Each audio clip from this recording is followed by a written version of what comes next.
All right, so welcome everybody to Community Board 4's September 15th, 2021 public hearing and regular meeting. We got started a little while ago due to the delay in our public hearing presenters joining us. We started at 6:11. It is now 6:36. Alexandra, you should have the ability to share your screen.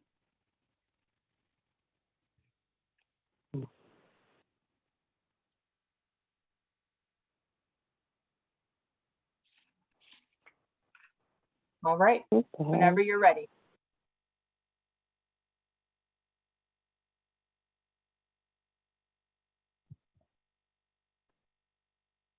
Nothing.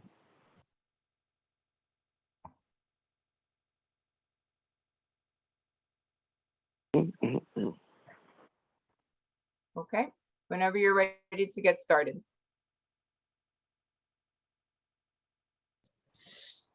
Hi, good afternoon. I'm happy to see you all here. I hope that you had a nice summer regardless of everything that is happening.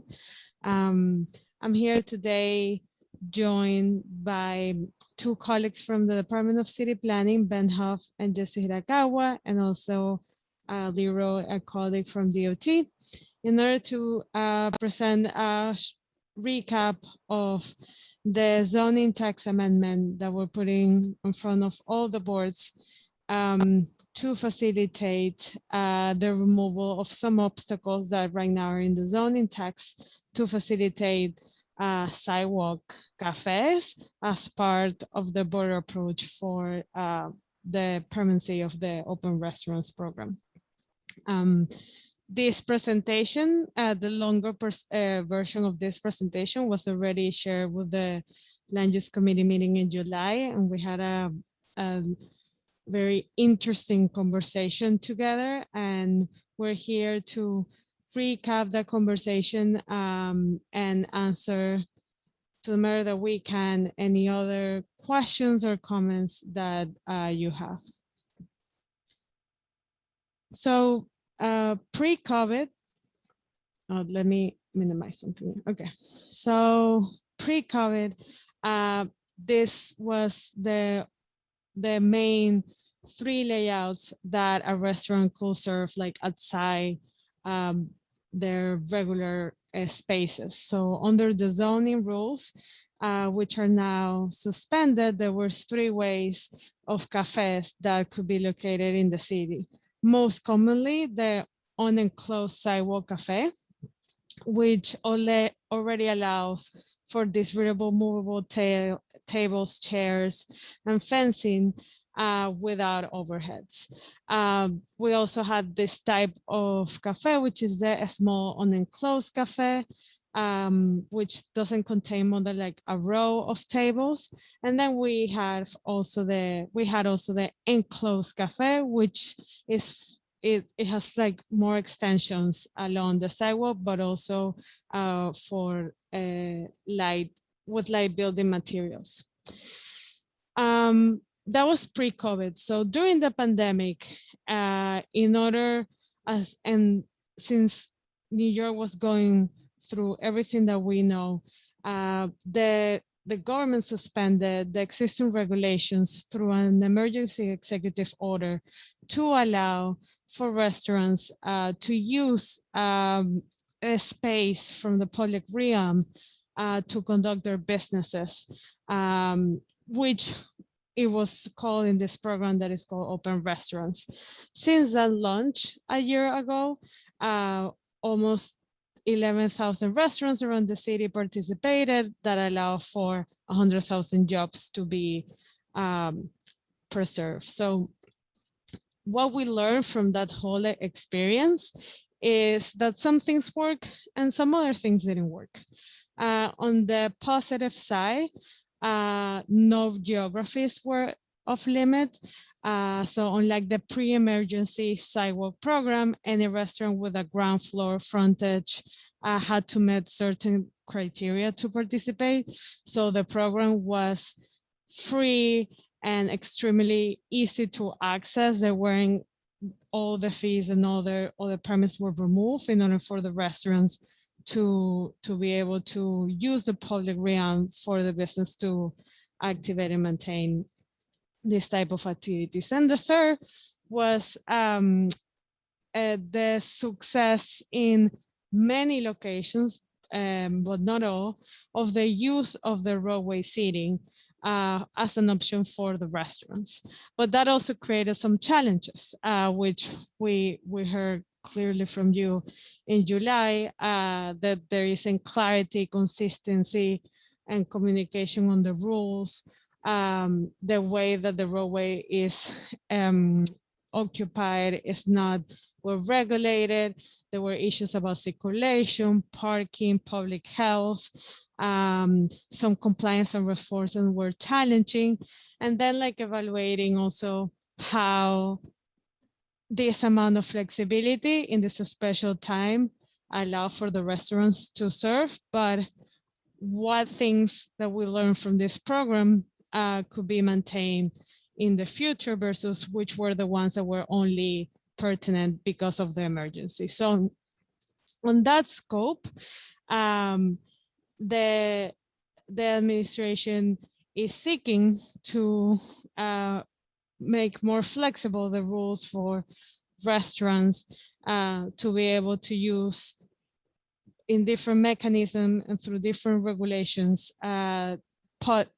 public realm for their businesses. And also we don't have right now all those rules fleshed out because they're still being considered and studied and analyzed by different agencies. One thing that what came very clear from the very beginning is that there was one obstacle in zoning that could be removed in order to facilitate the condition on the sidewalk, specifically removing obstacles for restaurants throughout many zoning districts that right now cannot exist within the sidewalk as a sidewalk cafe, to remove that obstacle. Something similar to what we present to you about the health and fitness facilities that we discussed in June, removing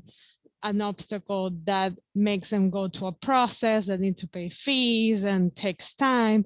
The same is happening here with the condition of the occupation of the sidewalk.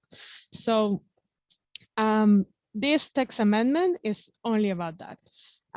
Is to expand the universe that allows the geographies of where sidewalk cafes can be implemented, removing all those processes through the zoning text, and also introducing some text that makes sure that any grandfather existing enclosed cafe could remain.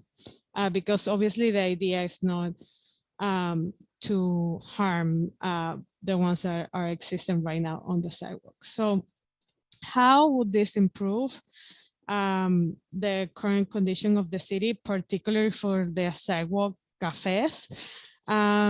Zoning held the geographic restrictions of where these cafes were allowed.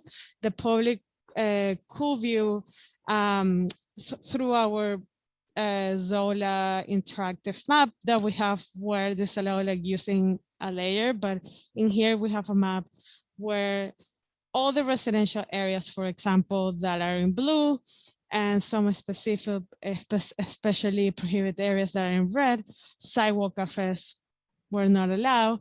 And then all cafes in the green areas enclosed only in the purple one, and the small ones in certain specific areas of the city.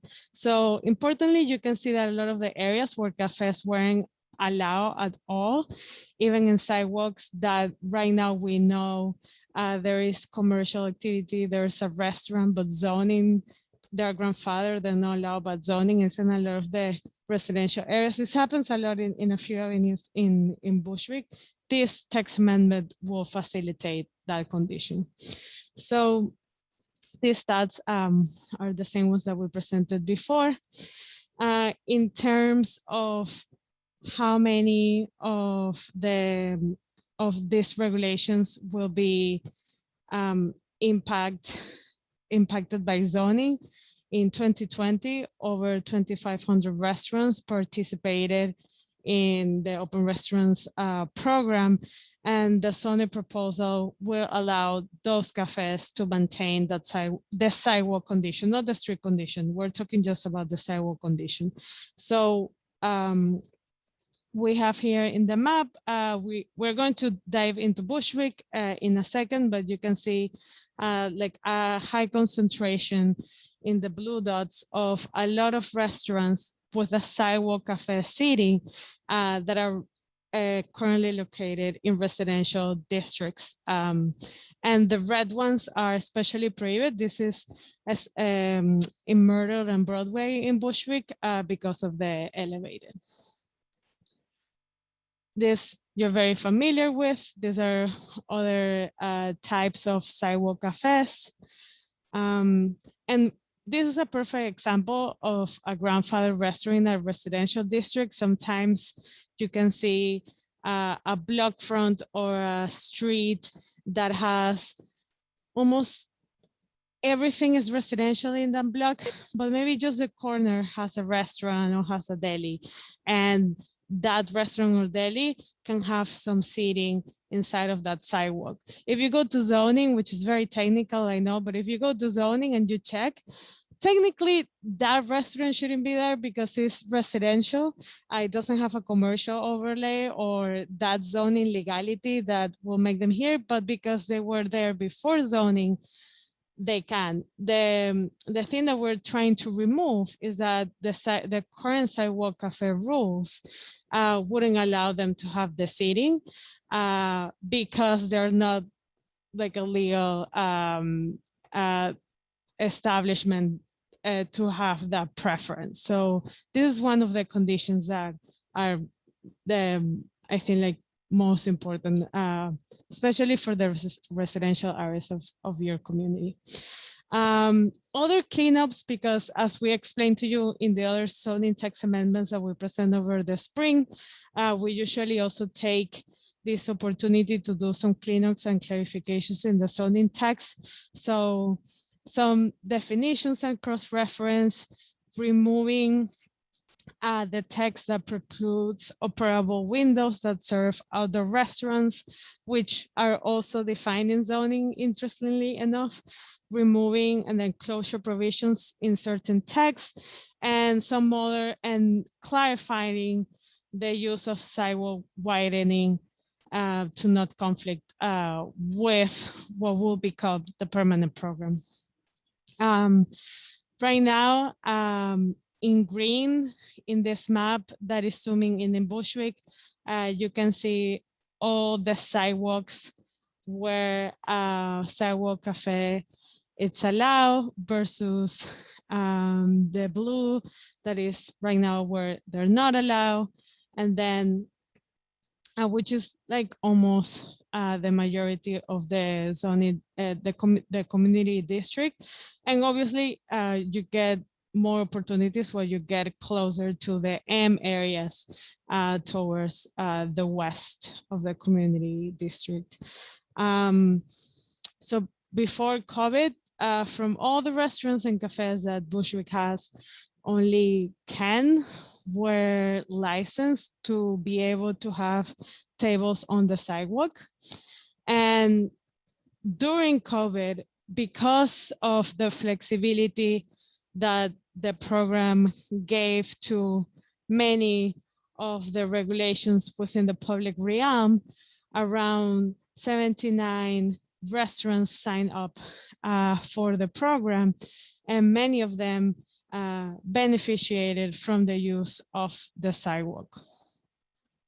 So right now where we are, as I said, the first thing that we all know, the DOT, DCP, and the rest of the agencies noticed was the need to remove this obstacle for the use of the sidewalk per zoning for the use of the restaurants. And as the agencies together, led by DOT, continue to craft all the rules and the regulations that what will become the open restaurant program.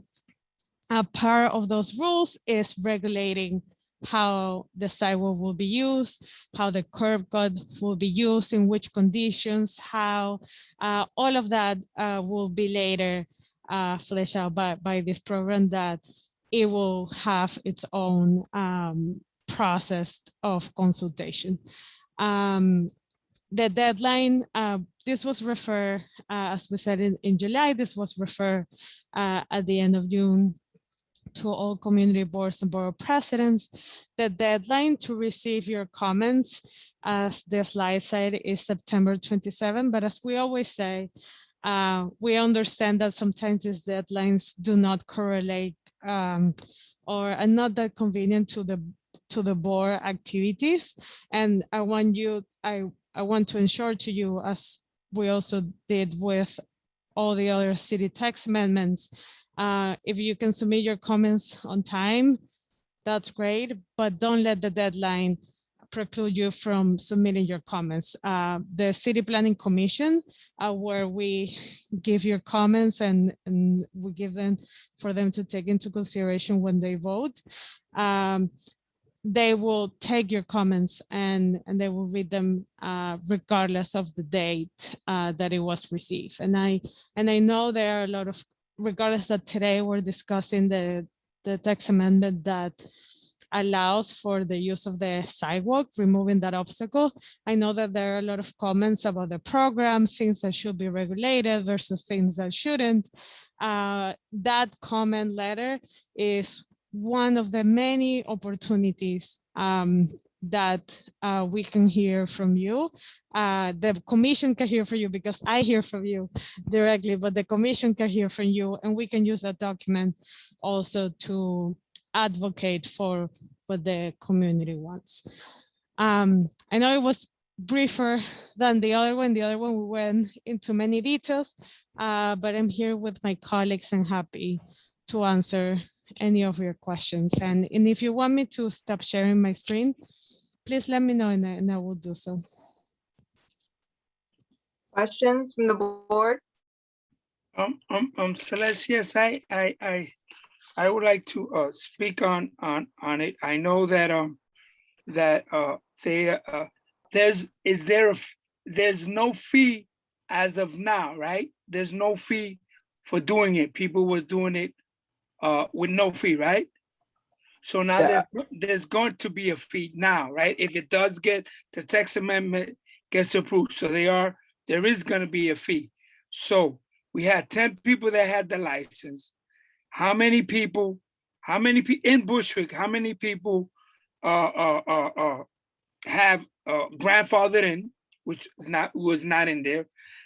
10 people got the license. So that tells you that if 10 people got the license, how many people were grandfathered in? You said we had only 79 that participated in the program, right? But I know there's more than 79 because we're saturated with that illegal. So what are you gonna do with the people that doing it illegal, that you don't even have the service? We wanna change the text amendment and change it. Remember, people live above some of these places. Some of these places now we're gonna make it. That's why we're saying in the borough boards, a lot of people shot it down, a lot of community, because on top of there people live and they can stay there till 2 o'clock in the morning. All right. So we got to be careful what we wish for. So we got to make a recommendation and be tight in what we want. Because some of the people that do renting these places aren't giving back to the community, and they live in West Bubblefield. And also they dump their garbage all over some of those places. If you see, it's horrendous, some of these places with these things. And some of them are illegal. One, you're not checking up and getting rid of the ones that aren't illegal. And we only did it because of COVID, because we wanted the business to open. So no one's inside. No one's inside. But now it's gonna open. You're gonna do it for the summertime. Now people are gonna be in the front of their house and inside. So now you're gonna have noise inside and you're gonna have noise outside. There's no control when people leave.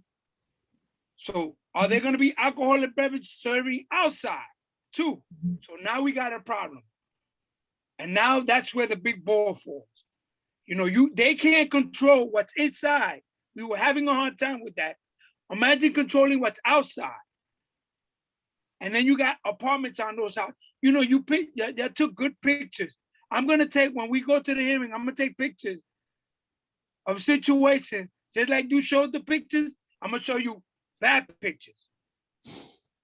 And then we're gonna match and we're gonna see. This board really needs to answer and make sure if you're changing the zoning and allowing these people, don't complain later on to the board when we can't control them. Because now they have a right to do, and they're paying for it. So we Thank you, really Mr. need to say, either debt the program, because that's what all the borough boards said. They're having a hard time in Williamsburg with all those houses. They're having a hard time in Greenpoint, we heard. So all the borough boards, and I went to the meeting, were complaining about this, and they don't want to change the zoning. So we really need to make sure. We need to find out how many people are grandfathered in.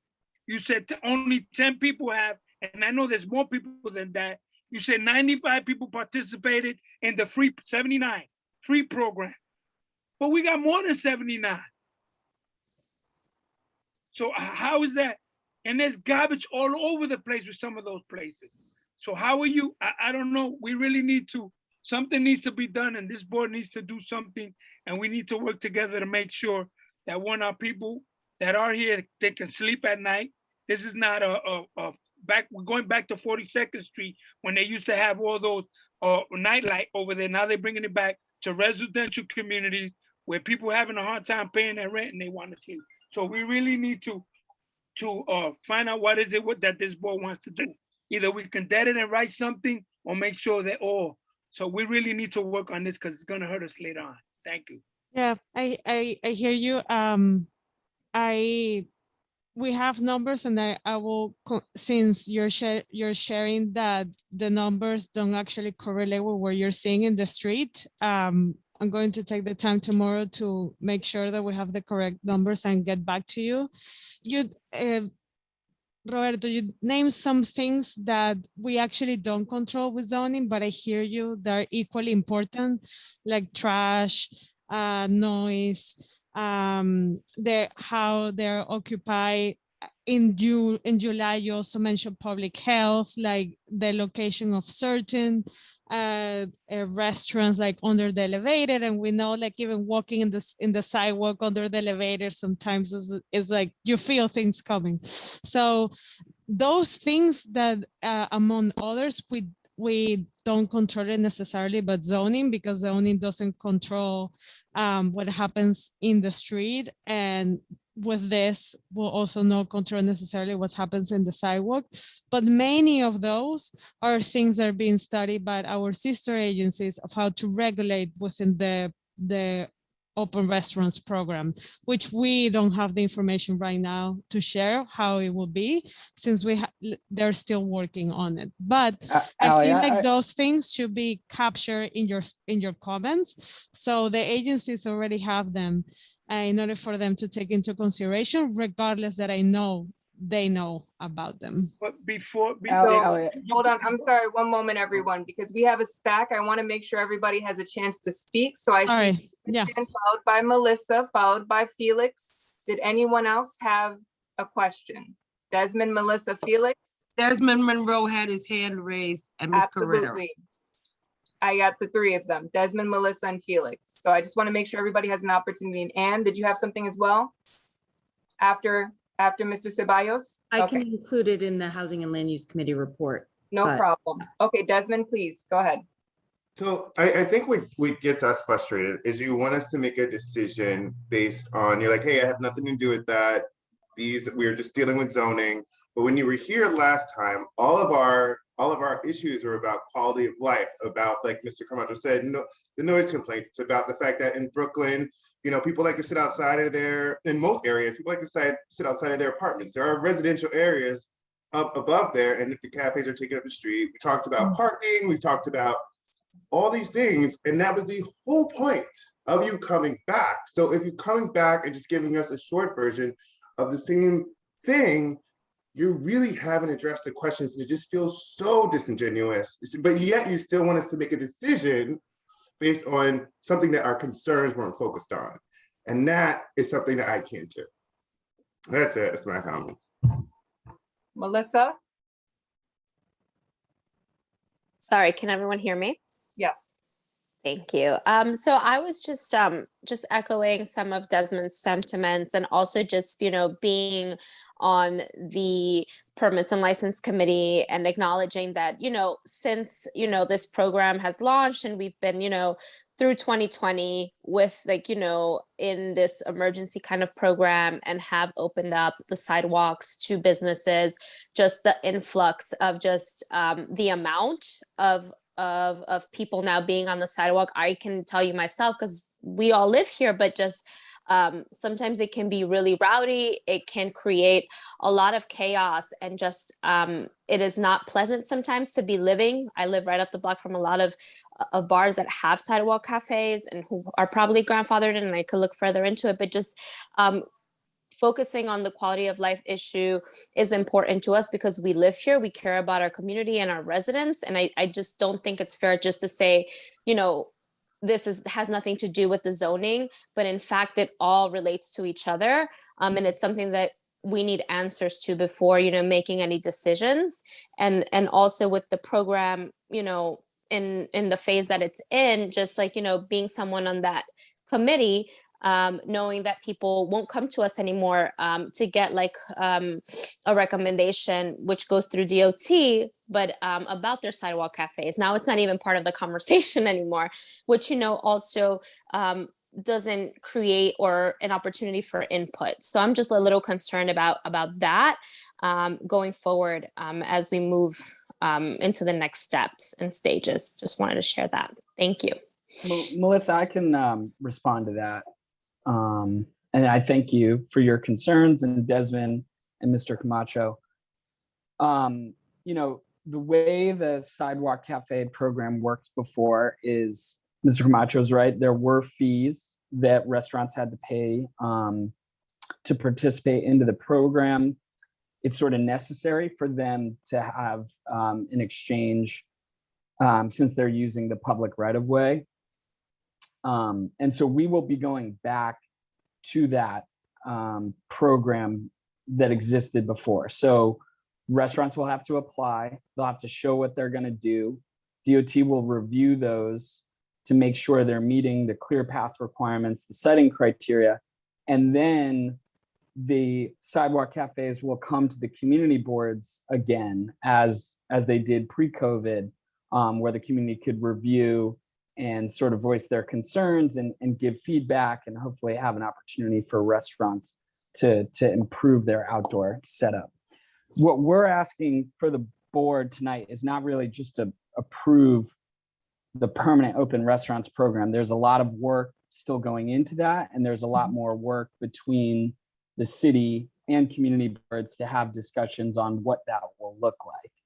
What's before the board tonight right now is a zoning text amendment to say, we're going to remove sidewalk cafe regulations from zoning so that it's not just neighborhoods that are winners or losers. There's a lot of areas where neighborhoods were left out from outdoor dining simply because they maybe had a special district that didn't allow it, or they weren't included in the original sidewalk cafe legislation that was created 50 years ago. So a lot of times the New York City Planning Commission got requests for commercial overlays to allow for sidewalk cafes. So this would reduce that burden. It's not saying everyone can get a cafe. Again, there'll be fees, there'll be an application process, they'll have to come to the community board. So we will be going back very much to that process. We've kept outdoor dining as it is since we're still very much in a pandemic, and we've seen that restaurant spending, despite the activity, is actually overall down in many instances because there's a lack of people, people have a fear of aversion of indoor dining right now. So it's been a very important tool for restaurants to maintain, to stay open. and keep, feeding the community. So, there's a lot more work to come. The city will be coming back to discuss the additional parts on the permanent open restaurants program. We're not trying to say we have that all figured out or that we want you to vote to approve that. We're saying we don't think zoning is the appropriate tool to say who can have a sidewalk cafe and who can't. We think that it should be physical siting criteria and making sure the sidewalk's large enough for them to really be able to just apply. And they'll still have to go through the application process. They'll still have to get approved. And then from there, we will have a process where we're, if there's complaints, people there after hours, issues of criminal behavior, unclean, setups that are not clean, there will be checks in the process, both from the Department of Health, Department of Transportation, NYPD, that will be able to track these, and there'll be an annual review, and it's very possible they could have their outdoor dining taken away from them. And just one last point, really, right now the program is free and it's self-certified. We did that, it was very reactionary because of COVID and the ban on indoor dining. That's how it was set up. I think in certain instances, maybe in Bushwick, it's been too successful and a lot of people have participated in outdoor dining. But we really do think that this represents the high watermark of the amount of restaurants that are participating in outdoor dining. It's not going to be easy to participate in the permanent program. But the zoning is that we are hoping to make sure that it's equitable and that everyone could participate in it if they choose to do so and they can meet all those requirements. That zoning won't be there to simply say you can or cannot have outdoor dining. So I hope that sums up sort of a lot of the topics that everyone brought up. And yeah, we're happy to answer more questions on that. And if there's confusion on the text, I actually would like to go back. Mr. Camacho, you brought up grandfathered restaurants, and I was curious what exactly you meant by that. The ones that you said that grandfathered in, that were grandfathered in for the Sidewalk Cafe. You mentioned there that some people were grandfathered in. Where in this community were people grandfathered in the Sidewalk Cafe? They're not grandfathered into the Sidewalk Cafe program. Their restaurants existed before the zoning that overlaid the neighborhood. So I think Bushwick, most of the R6 zoning dates back to the 1961 zoning resolution. Mm-hmm. So a lot of these restaurants existed before 1961 and they've stayed. Now, restaurants are not allowed in R6 zoning, but since they predate, they are grandfathered in. Now, these same restaurants, they would not have been allowed to have a sidewalk, even apply for a sidewalk cafe. They can now during the emergency order, because those zoning and admin rules are sort of suspended during the emergency order. So they stand to lose the ability to even apply to be in a sidewalk cafe in the permanent program if this text amendment doesn't happen. So if we don't pass the text amendment, any of those restaurants that were in blue in the third map that Alexandra showed, they would not be able to participate in outdoor dining. They would lose the ability. Thank you, Ben. Mr. Ceballos, go ahead. Yes, I'm Felix Ceballos. Like Camacho was mentioned, I don't know about in the neighborhood, the resident area, but in commercial area, I think it's fine when restaurants have a table in the sidewalk, because it's good when people had contact with the mother nature, and if they have open circulation for the people. But table in the street, table in the road, I don't agree with that, because I think it's too dangerous. And I'm opposite and keep it that condition, table on the road and also on the street. Thank you. Thank you for your comment. I think that's a really good point. And we've heard that from a lot of communities. You know, I think when they first allowed for roadway dining, it was popular and we got a lot of positive feedback from restaurants. But now that this program's gone on for over a year and a half, will go on for another half year, we've seen instances of simply having dining in the street not being safe. So I just want to say, you know, the city's having more conversations on that. Zoning doesn't extend into the roadway.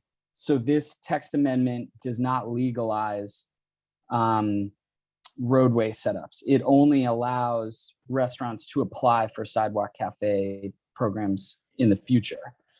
The city will be creating legislation and the authority for DOT to run a roadway cafe program. They'll be coming back to the communities to speak on that program as part of the CAPA rulemaking process. And I think that's a really good point, that people voice their concerns and shape the future of that. I know DOT has some concerns about a lot of what's out there now. And so we really see that as being scaled back, smaller, certain instances. Cafes can apply for the roadway cafe and build something, but you know, not these sort of enclosed shed structures that you see that block a lot of visibility or may conflict with other things. So there will be more venues to speak about that, concerns about loss of parking. I just want to emphasize that the text amendment, it only deals with sidewalk cafes. So it doesn't, you know, we're happy to hear your concerns about that. DOT has an email that they're collecting feedback now. So I'll be sure to distribute that with the board. But this text amendment right now doesn't deal with the roadway cafes. Thank you. Hi, this is Annette Spelling, and I don't feel that you've come to us with enough specific information about the zoning. The issue about the cafes in the street, the parking, who's going to enforce all of this? You say the police department and traffic. Who is going to enforce it? You're not being specific enough for me to say, yes, vote on the zoning. You need to be more specific about what the plan is for this amendment. So the plan for the amendment is, you know, we've allowed all restaurants to sort of partake in sidewalk cafes during the emergency program. They also may have taken a roadway cafe as well. You know, when the mayor announced a permanent open restaurants program, we went back to the board and we looked at what zoning, admin code rules, different changes could be made to the program to make it permanent. So one, which is before the board right now, is that there are many restaurants that are utilizing sidewalk cafes. We think they've been successful, and zoning would preclude them from participating in the future program. So this zoning text amendment is simply saying we're not going to have zoning be a gatekeeper of who can have a sidewalk cafe and who can't. It'll be focused on citing criteria, being able to meet the clear path. A lot of the other rules that existed still exist in the admin code rules.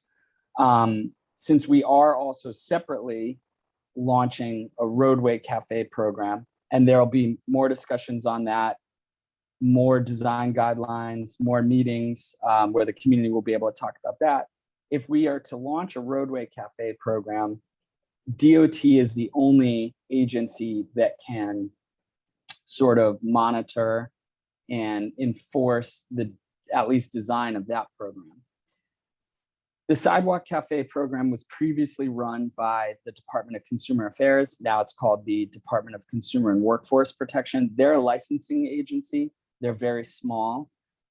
They kind of were having difficulty. I don't want to say they had difficulty running. They had success licensing cafes and hosting the public meetings and making sure people were aware of what was going on.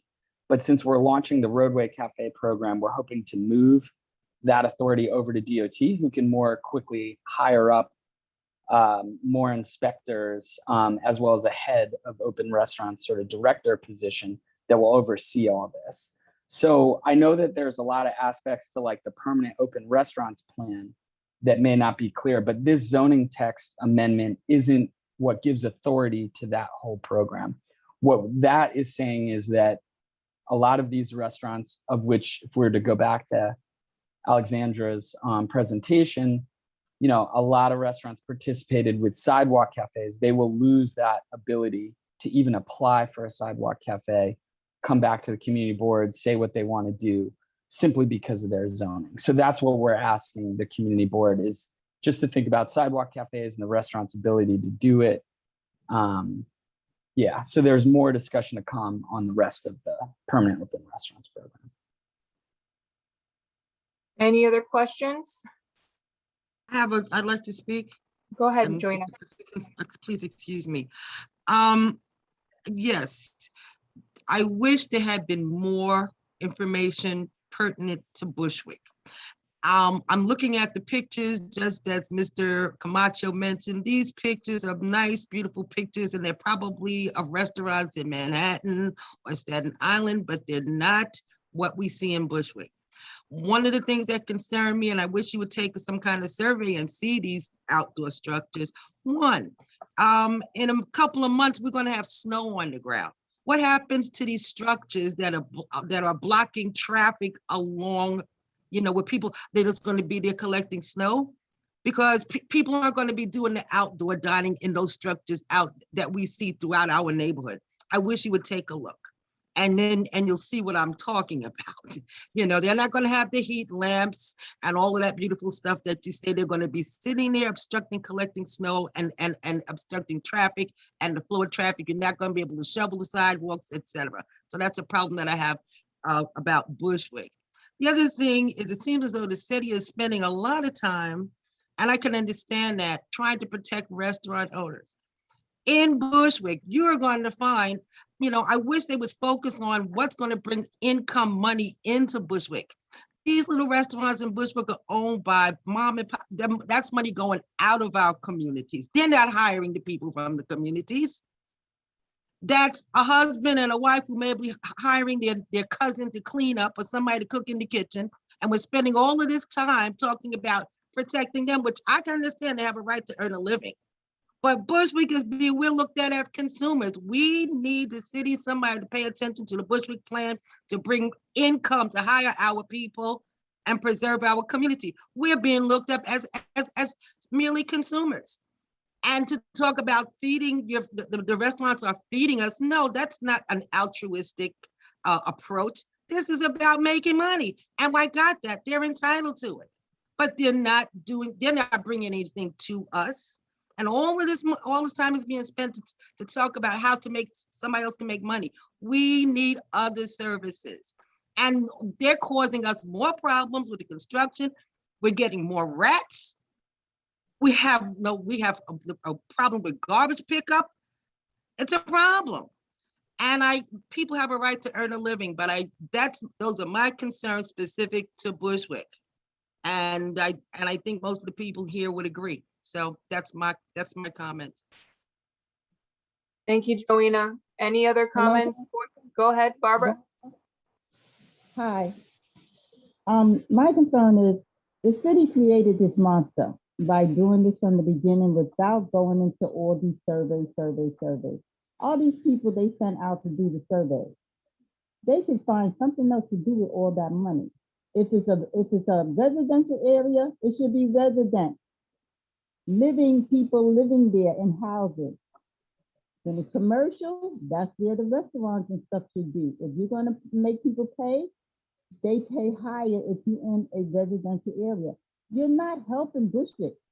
I can understand, just like our previous board member said, okay, they have to make money to feed their families. But look at the homeowners that's paying taxes and can't even stand outside their own building because the restaurants done took over the sidewalk with tables and their guests. After hours, the people that live upstairs can't sleep. This is unbelievable, and the city does this all the time. Now you come in to tell us and ask for our opinion. Most likely, it's a done deal. The city comes after the fact when they done made their decision and they just come to put a stripe on there and said, we went to community Mhm. board for. I'm happy to Yes. take that off. Thank you, Barbara Smith. This is Martha Brown. May I say something Yes, when Martha, go Barbara's ahead. finished? Yes, I agree with Barbara and I agree with Ms. Joanna Bennett. I am in full of support of what their statements, and I don't have to elaborate any further, but what I agree with everything that they said as far as this neighborhood is concerned. And that's all I have to say. Thank you, Martha. Board members, any other comments? Also, members of the public, if you have a question or comment, please feel free to raise your hand. Celeste, can I make a last comment if no one Please. has any? Go ahead. This goes directly to our board members and to the community at large. You're 100%. As you know, rent is sky high. We're not renting those places. They're not serving us. And the people that are Right. there are having a hard time paying the rent, because I know a couple of people here on Broadway. Also, Yes. the boards, the borough boards wasn't happy at all. So everyone needs to put their feet. We voted on it. I'll get some clarification, and they need to come back to the table. We shouldn't be sending no zoning for people to put outside, for them to make money, for us to be disheartened and pushed to the side. That's the same thing the city do constantly. So we really need to Yeah. put our voices to the pedal and make sure that we represent Bushwick, because we're gonna get the bad end of the deal. He indicated that Absolutely. you see the 500 rule with liquor. Yeah, There is no 500 yes. rule. So imagine everybody else with these tables outside. So if you change the zoning and they come to us, Right. they're gonna do their own deal. So if we say no, let them do what they're gonna. But I know the borough boards, and we're gonna have a new borough president, and we're gonna have a new mayor. So we know who that is. So we really Yes. need to work and focus on that in January and echo Yes. and give feedback and say no to the plan. No Yes. to the changing zoning. Sure. Yes. I was. Thank you. Absolutely. I agree. I No, agree. Martha we're- Brown here speaking. I agree. I but agree. My name is Mary McClellan, and I agree. we'll have our recommendations reflect our thoughts, just in the interest of Yes. time. But it's clear what the community's consensus is, at least for the board, for the most part. Thank you. And they All come right. to us now at the end when an election is coming. This whole plan may go down the toilet once we get a new Yes. elected official. So why are they coming to Yes. us and say, Because they're trying to rush it. yeah, they trying Yes. to rush it through with the old people, but the new borough president, the new mayor, our two new council people is gonna come in, and this whole thing could be squashed. I'm Yes. That's right. So thank you, everyone. Thank We you. have final Beneficial. comments, going once, going My twice. I have a final comment because this was considered an emergency because of the pandemic. The pandemic is not over. I do Right. not hear anything about installing something with hand sanitizers where that before people sit to eat, they can clean their hands or anything of that nature. This is how these organisms are transmitted from one person to another. And this is what we have to look at all aspects of this. Thank you. And I support everything Ms. McClellan, Ms. Barbara Smith, Ms. Joanna Bennett, and Mr. Camacho. I support everything you said. This is Martha Brown speaking. All right. So if there's nothing else, we will go ahead and wrap up our public hearing item for this evening. Thank you to our presenters, Alexandra, and to Ben, and to everyone else that's on the call that I may have missed. We really appreciate you coming to speak to us this evening, and I will be sure to pass along any information from the board, feedback, and recommendations that come from later in the meeting. Thank you. Thank you. And I know Thank it's not you. you guys. I know you guys are the workers, but I'm sorry that you gotta feel our frustrations because we live here. And we lived here a long Yes. time. That's right. We live here. So we gotta That's make sure I we do right. not represent the want community somebody at down large. there Thank drinking you. till 3 o'clock in the morning. That's right. That's right. It will You're right. keep me awake. All right. Yes. So our public hearing is officially closed now, and we will move back into the regular meeting. For those that joined us a little bit later, if it's okay with the board, I'll just summarize the items that we went through. We had our first roll call already. 28 board members were present. If anyone is joined after the roll call, do not worry. We will have the second roll call later. We also had the agenda was accepted, so moved. The previous meeting minutes were tabled until next month, and Mr. Camacho gave his report, which now brings us to agenda item, excuse me. We have our introduction of elected official representatives, followed by our community-based organization and agency representatives. So our elected official representatives, I'm just gonna go, I'm looking at who's on the page right now. If I miss you, it's not intentional, but I see Ramon, if you wanna go first. Hi, good evening, everyone. Thank you so much, Celeste, and best wishes to the entire community board. I've worked for State Senator Julia Salazar as her Director of Organizing. Please feel free to schedule an appointment with our office due to concerns over the Delta virus or the Delta variant. We need a prior notice via phone call or email so that we can make sure to sanitize where we meet. We are located at 212 Evergreen off Myrtle. Our district office number is 718-573-1726. Thank you so much. Thank you. Marcus? Hi, everyone. I'm Marcus Harris, Special Assistant to Brooklyn Borough President Eric Adams. We are located at 209 Geralman Street. You can visit us at www.brooklyn-usa.org. And my phone number is 718-802-3909. Thank you. Marcus, and I would like to thank you, Marcus. I know the new person that comes in with, but we want to thank you for being part of Bushwick and coming here and giving us and taking care of us. And I want to thank you very much. No problem. Yay, Marcus. Yes, Marcus. Up next, I have Renee.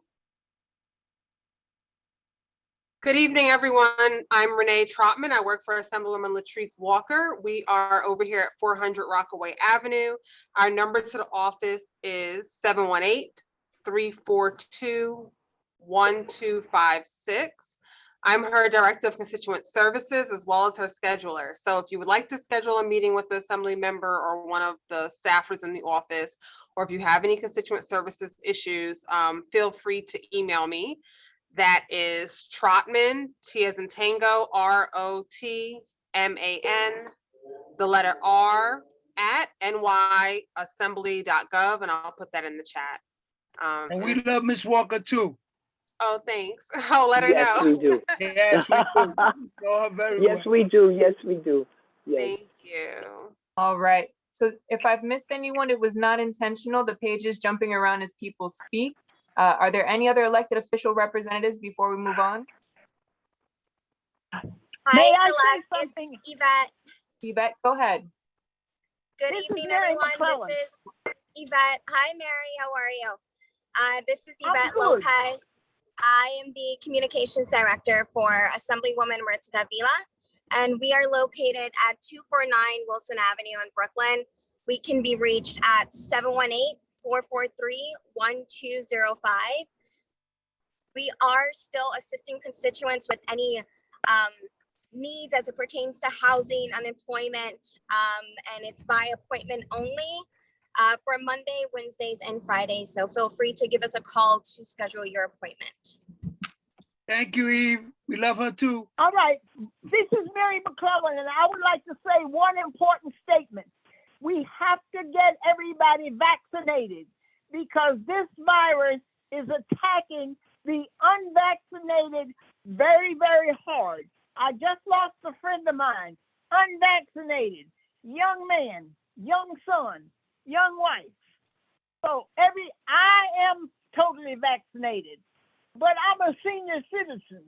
But everybody, regardless of if they're 12 years or older, you must get them vaccinated as soon as possible. Thank you. Celeste, Yes, go ahead. Thank you. Yes, this is District Leader Samine Emir Olivares, and elections are coming. And if you wish to work as a poll worker, you can reach out to any of your district leaders. In 8053, it's me, Samine Emir Olivares, or female district leader, Maritza Davila as well. And then you also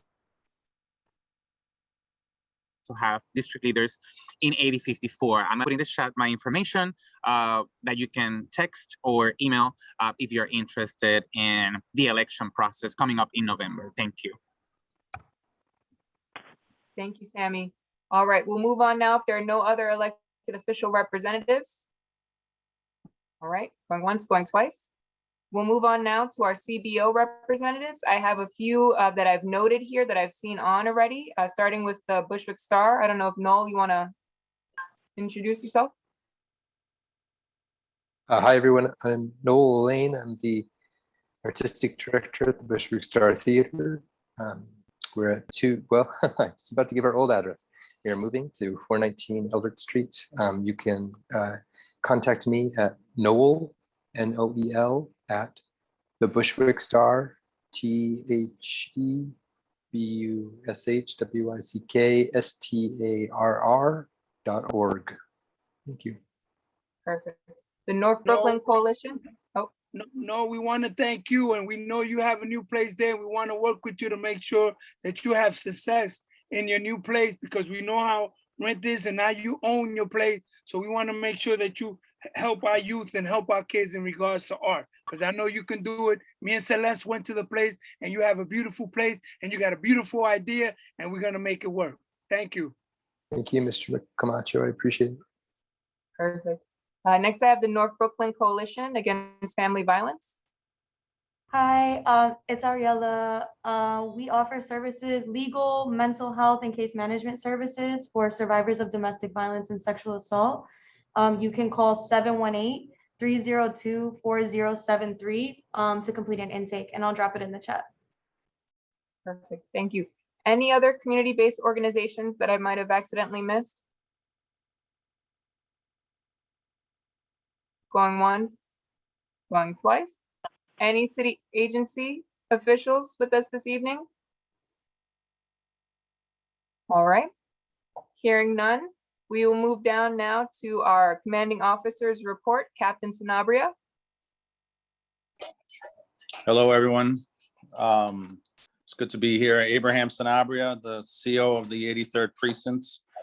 I just want to talk a little bit about a few things that are happening in the precinct.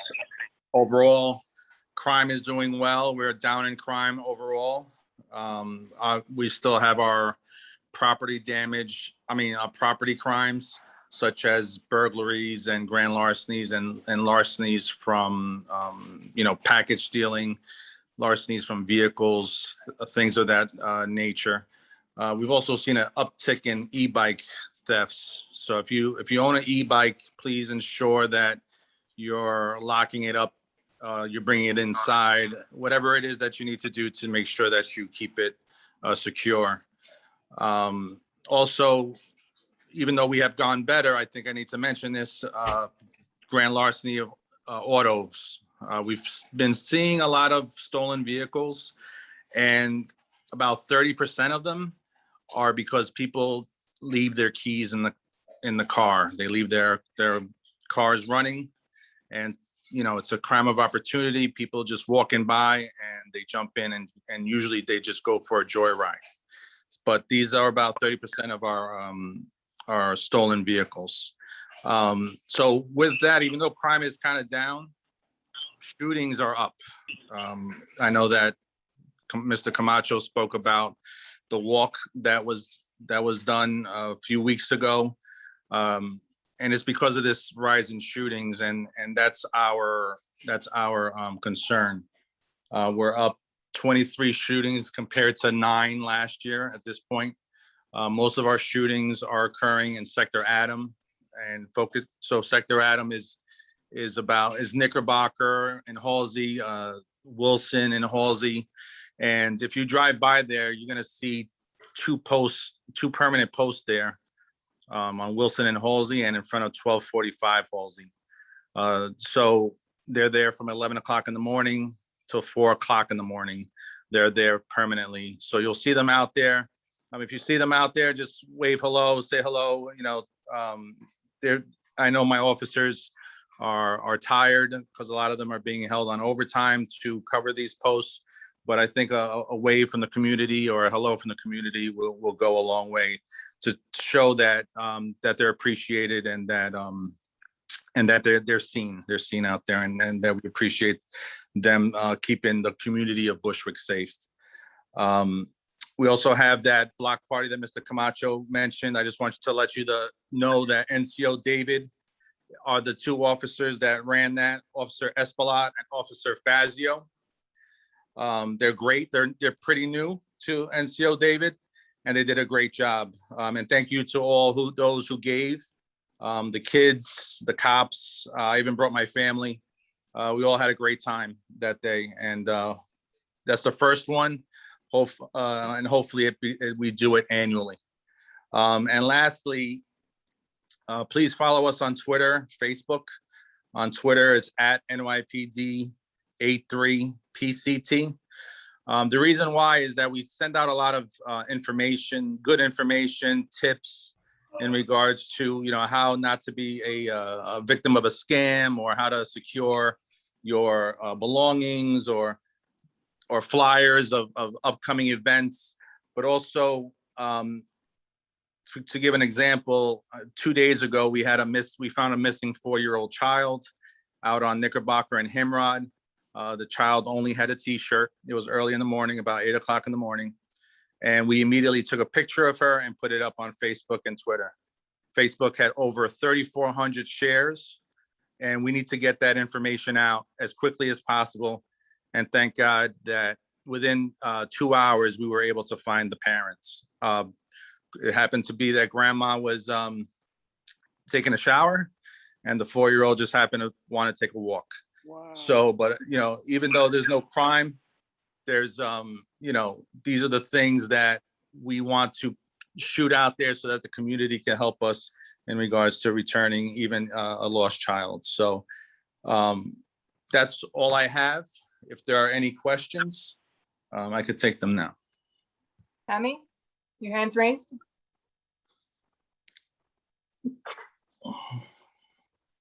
Sammy, did you have a question? Your hand is raised. I think he didn't take his hand out. But okay. I know everyone haven't seen the captain because of the COVID, or haven't, but I know he's out there, and I know when you bring your family to Bushwick, then you're part of my family. Because I've seen a lot of times where a lot of commanding officers don't interact with their family, and to bring them to Bushwick and make us work, his wife and his family, that shows that he's part of our family and he wants to work with us. And I want to thank you for all you do for Bushwick. We really need you guys, and we really need to work with you more and make sure that we're all in the same page and be together, because it's very easy to negativity. We got to stop that negativity and make sure that our community get the service that it deserves. And I know you're out there doing the best that you can. So I want to thank you, and our community wants to thank you, because just because we don't see you out there, we know you're there. And I know you're there because I call you, I see you, we come. So whoever it is an open process. He has no problem with going places and seeing people and going. So that's what we need. So I want to thank you, and thank your family for coming and sharing that day with us. Your wife, she's funny. Thank you, Mr. Camacho. I appreciate that.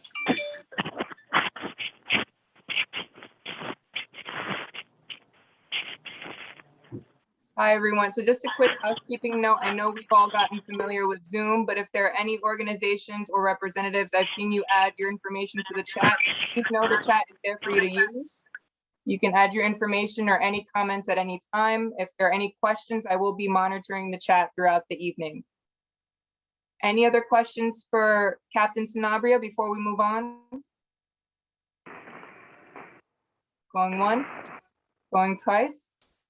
All right. He's Thank you, Captain. appreciated. Thank you, everyone. All right.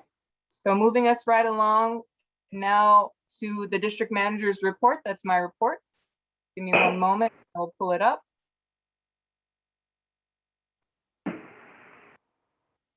Good evening, everyone, and happy Latinx Heritage Month. Echoing Mr. Camacho, I'd like to welcome everyone back from the summer recess. September is one of the busiest months of the year as the board's new meeting year begins, and also budget consultations to inform next year's priorities start.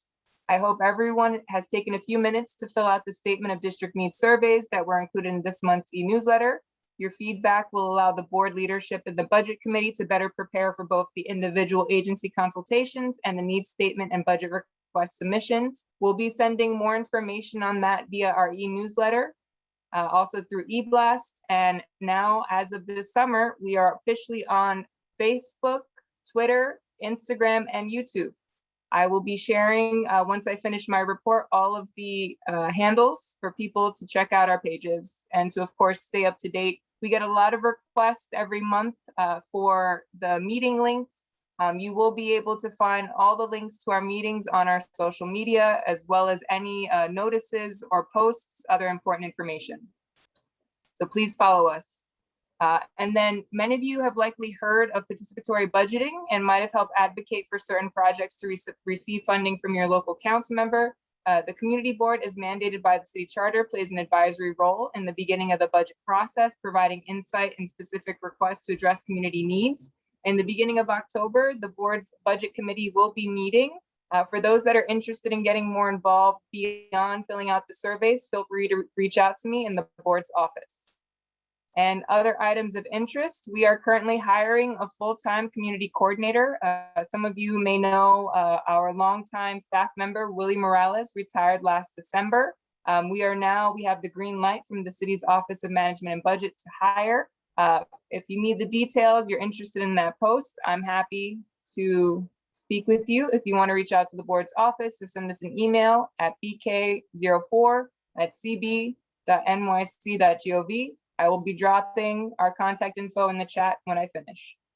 And another quick note, I want to ask everyone to please pardon our website. I know often we get emails about lack of access to information. It's very difficult for us to maintain the website on our own. A lot of the updates have to go through a separate city agency. We're trying to figure out an easier way for us to make sure that it is a resource for the community, and hopefully we'll be working to improve it over the next couple of months. And that being said, I know Mr. Camacho's report was lengthy. We attend a lot of the same meetings. I won't go through all of the meetings that I've attended from the end of June to August. I will spare everyone, but I will say that it was a very full summer. We were able to address a lot of the emergency environmental situations, whether it was heat events, storms. I spoke with my colleagues from across the city, not just in Brooklyn. We are continuing to work on the Future of Community Boards report. I also connected with a lot of new board members. So thank you to all of the new board members and welcome. We have 10 new board members this meeting year. I encourage everyone over the next few months, try to get to know someone new. And for the new board members that are here this evening, you can absolutely lean on anyone that's been on the board for more guidance and to answer any questions about what's going on. And so I will leave my report there. Thank you, everyone. Are there any questions or comments before we move on? I just want to thank you, Celeste, because I know I've been on you. You're the only one there. Sharon's there working. The only two people in that office. They switch back and forth. And remember, they have to do the phone. They have to do the report. They got to go through the city agencies. We also get complaints.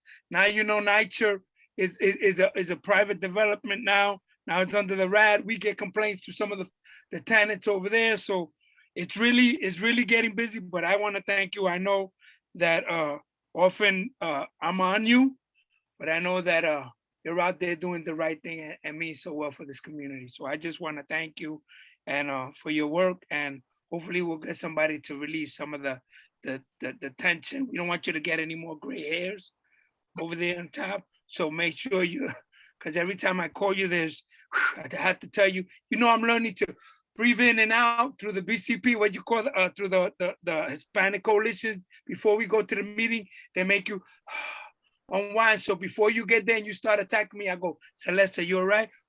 And then they make it happen. Then we come out. But everything is gonna be all right, and we're gonna make it happen. Don't worry. We got a new year, a new thing, and we're gonna make it happen. So I just want to thank you. Thank you. All right. So I'll go ahead and move us along. Next, we have our committee reports, starting with housing and land use. and Guiney. Hi, everybody. It's wonderful to see folks again after a few months off for the summer. Our last meeting was on June 29th. So it was after the last CB4 meeting. And so I'd just like to give you a brief update on that meeting and what we discussed. Alexandra Patidias of City Planning, who presented today, presented on 3 separate items. The first was the expansion of the FRESH program. The FRESH program is a zoning incentive for the creation of new supermarkets in neighborhoods that do not have a lot of them. Bushwick has been a part of the FRESH program since it started in 2009. And we have had, anyone who has come to an HLU meeting has seen a few of these applications come through over the years. They're generally well received because I think people would like more supermarkets in the community, especially supermarkets that are really tailored to long-term residents of the community. So this was this expansion was to bring it to other parts of the neighborhood. There won't be very many things that change for Bushwick since we have been a part of this community. So it was really just letting us know. There were some questions about the reduction of parking requirements for supermarkets, and people are always concerned about that. However, the response to our concerns was that the reduction in parking requirements is only happening in lower density communities zoned between R3 and R5. Right now we are R6, so those change requirements wouldn't affect us anyway. The next thing that she presented on was about gyms and establishments for health, basically.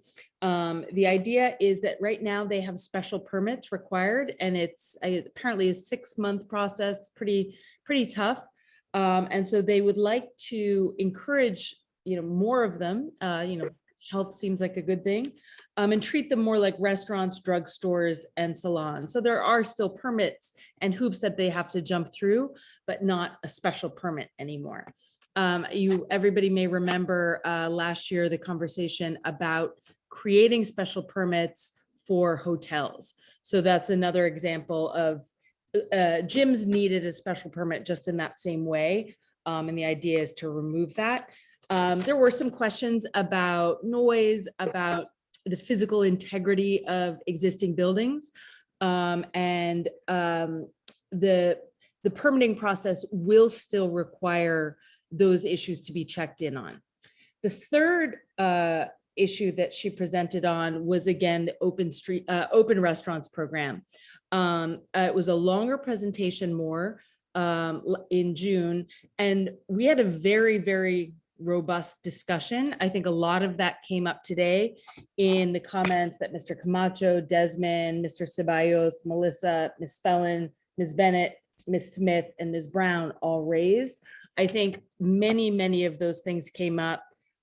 Everything from congestion on sidewalks, the quality of the construction, the big question of equity in that, it's in a lot of ways, it's a privatization of public space, garbage, safety. So a lot of these things, we had a very robust discussion. The notes that were shared, Celeste sent out some pretty bullet pointed notes to board members that I think if anyone would like to look at them, I think really capture a lot of those concerns. And what we as a committee felt very strongly, because initially the I believe the comments had to be returned to the city before the board would meet again. That was subsequently expanded or changed, but we felt this is far too important an issue for Bushwick, for many other communities, to not bring it before the full board and have this robust discussion that we had today too. So I think I would refer everyone, all the board members, to those notes that were sent out. People who are not on the board and are curious, you can absolutely reach out to either me or Celeste. We're happy to share. It's definitely not a super top secret document or anything. And I think it really shares a lot of the concerns that people had. And I think that as part of this process, it is absolutely important to share these detailed concerns with the city as they go through this process. So those were the three big presentations we went through that for most of the 2-hour meeting. There was a little bit of updates on old business and new business, which was just a quick update on 1325 Broadway, the restrictive declaration. You may recall that is the building that is permitted to go up on the site of Miss Avalar Hansley's garden. So we were just following up on that. That is a project that we will be watching for, in an ongoing way. So we'll give you a lot of quick updates. Also for new business, Mr. Camacho just raised the issue of there was a power outage at 110 Grove Street. So we just really felt like that was important to follow up on. And then, so our primary recommendation was to request that city planning come back and give a presentation today. Any questions? Yes. I just have one, and this is regarding just the expansion of the Fresh program. I just want to, and although I think it's good, I also think it's bad, because although it does give the incentive for the developer or the owner, the operator of the supermarket to expand and add more, it doesn't add any subsidy for people within those communities to have access to those foods. So it still could be really expensive. So even though there's a supermarket in your neighborhood and they're taking advantage of Fresh, doesn't mean you can afford to shop there. And I think now, we have a bunch of people who are running for office are on this call, people who represent people in office, people who are their community leaders. I think that they need to get together and figure out how, besides SNAP, if you're using Fresh, if a business or a company is using Fresh, how fresh foods and healthy foods can be reduced so that people aren't eating breakfast, lunch, and dinner at Popeyes. And that's the whole point. And I think that that's a really big problem within communities of color when it comes down to our nutrition and what we have access to. And although when they put out Fresh, it seems very like, oh my goodness, sounds good. But then you can't afford the food there anyway. So it's just it's an issue. So I just want to bring that up just as a comment, just because we have people who are running for office, people who represent elected officials on this call, and maybe they can go back and think about that, because I think that should be an issue. That's all. Absolutely, Desmond. I appreciate you raising that. I think that this is a problem that is going to require attention and support from many city agencies and partnerships across agencies to tackle that. One thing that every time an application comes before the Housing and Land Use Committee, this issue comes up, and we are always very, very clear with anyone proposing it. If it's at the early stage and they're just thinking about it and they're building a building, or if they're converting an existing building and they're actually already starting to talk to supermarket operators, we are absolutely clear that the store should, what this community wants is stores that are affordable and tailored to the residents of this community, and not necessarily some fancy, gourmet shop, something like that. It's really, food access is a hugely important issue. And it's one that we stress. It's, maybe it's technically outside of the purview of the Housing and Land Use Committee, but it's something that we raise every time these applications come up. Absolutely. It was just like, it's just like when I was a kid, and everybody knows that we had the 25-cent juices. And then you had the fresh juices. The fresh juices cost a lot of money. So since we only had this X amount of dollars, so we bought what wasn't healthy because we couldn't afford to drink the fresh squeezed juice. So we used to buy the 25-cent juices. So everybody knows that, they go, instead of buying an apple, now the apple's 50 cents, and I can buy 2 things of juice and a bag of chips for 50 cents instead of eating the apple that's 50 cents. So they have to make it affordable for us that we can afford to eat and eat healthy. And that's the key. He's 100% right. But my thing was that in regards to the Sidewalk Cafe and all the boards, all the community boards, 59 were on Zoom, and all of them were shooting it down. Just for they were saying it went through a vote. A lot of people, Williamsburg, Greenpoint, I'll get the minutes in regards to the vote, but a lot of people saying that we shouldn't be changing the zoning for them to create more problems for us, because now some of them can open to 2 in the morning and they can sell liquor in the street till 2 in the morning. And you think the person's leaving, drinking from a table, what's gonna happen when he leaves? So, there's no checks and balance. It ain't like if you're inside a place, you can monitor. So hopefully we can do our recommendation and make sure that we represent the community and its needs. One last thing I just saw in the chat, Linda Kelly asked about 1250 Willoughby, the status that is, I believe that is the other address for the 349 Sudan project. So for anyone who's interested in that project, that came before us about 6 years ago, maybe even earlier. And I think it has passed through ULURP. It is that mixed use. It's both residential and an existing manufacturing building that will be expanded and upgraded, and a new residential building that is 100% affordable at AMIs that are a lot higher than area median incomes, that are higher than is comfortable for a lot of folks on the board and in the community. But it is 100%. I think that we had asked them to really put as much downward pressure on the lower AMIs so that it could be address the community. But my apologies, Linda. This was really just more about last June's meeting. But you know what we can do? I can commit to getting a good update on that project, unless Celeste, maybe you know anything. But if not, we can give an update on it for next month. And also, we also find out about Kasu and Bushwick. They knocked that building down on Bushwick. So we really want to find out, be upfront, find out what is it they want to do there, because they just knocked it down. Absolutely. So I think that for next month, we will give some project updates on a lot of the things that are going on.